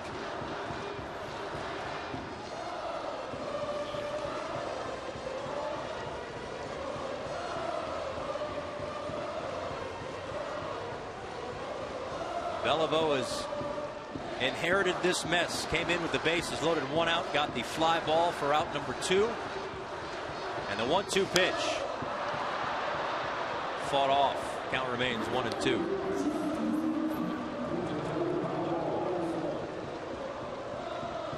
Jose Veras came on in the 8th inning, but in the 9th walked the leadoff hitter Kobayashi, who currently sits at 3rd. Gave up a hit to Maida. He's at 2nd.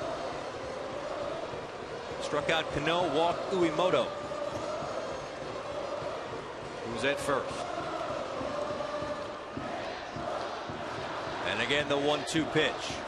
Swing and a miss, strike 3. Well, it wasn't easy, but the Major League All-Stars hold off the joint squad of the Hanshin Tigers and Yomiuri Giants. Robinson Cano, a couple of hits. Evan Longoria had a grand slam.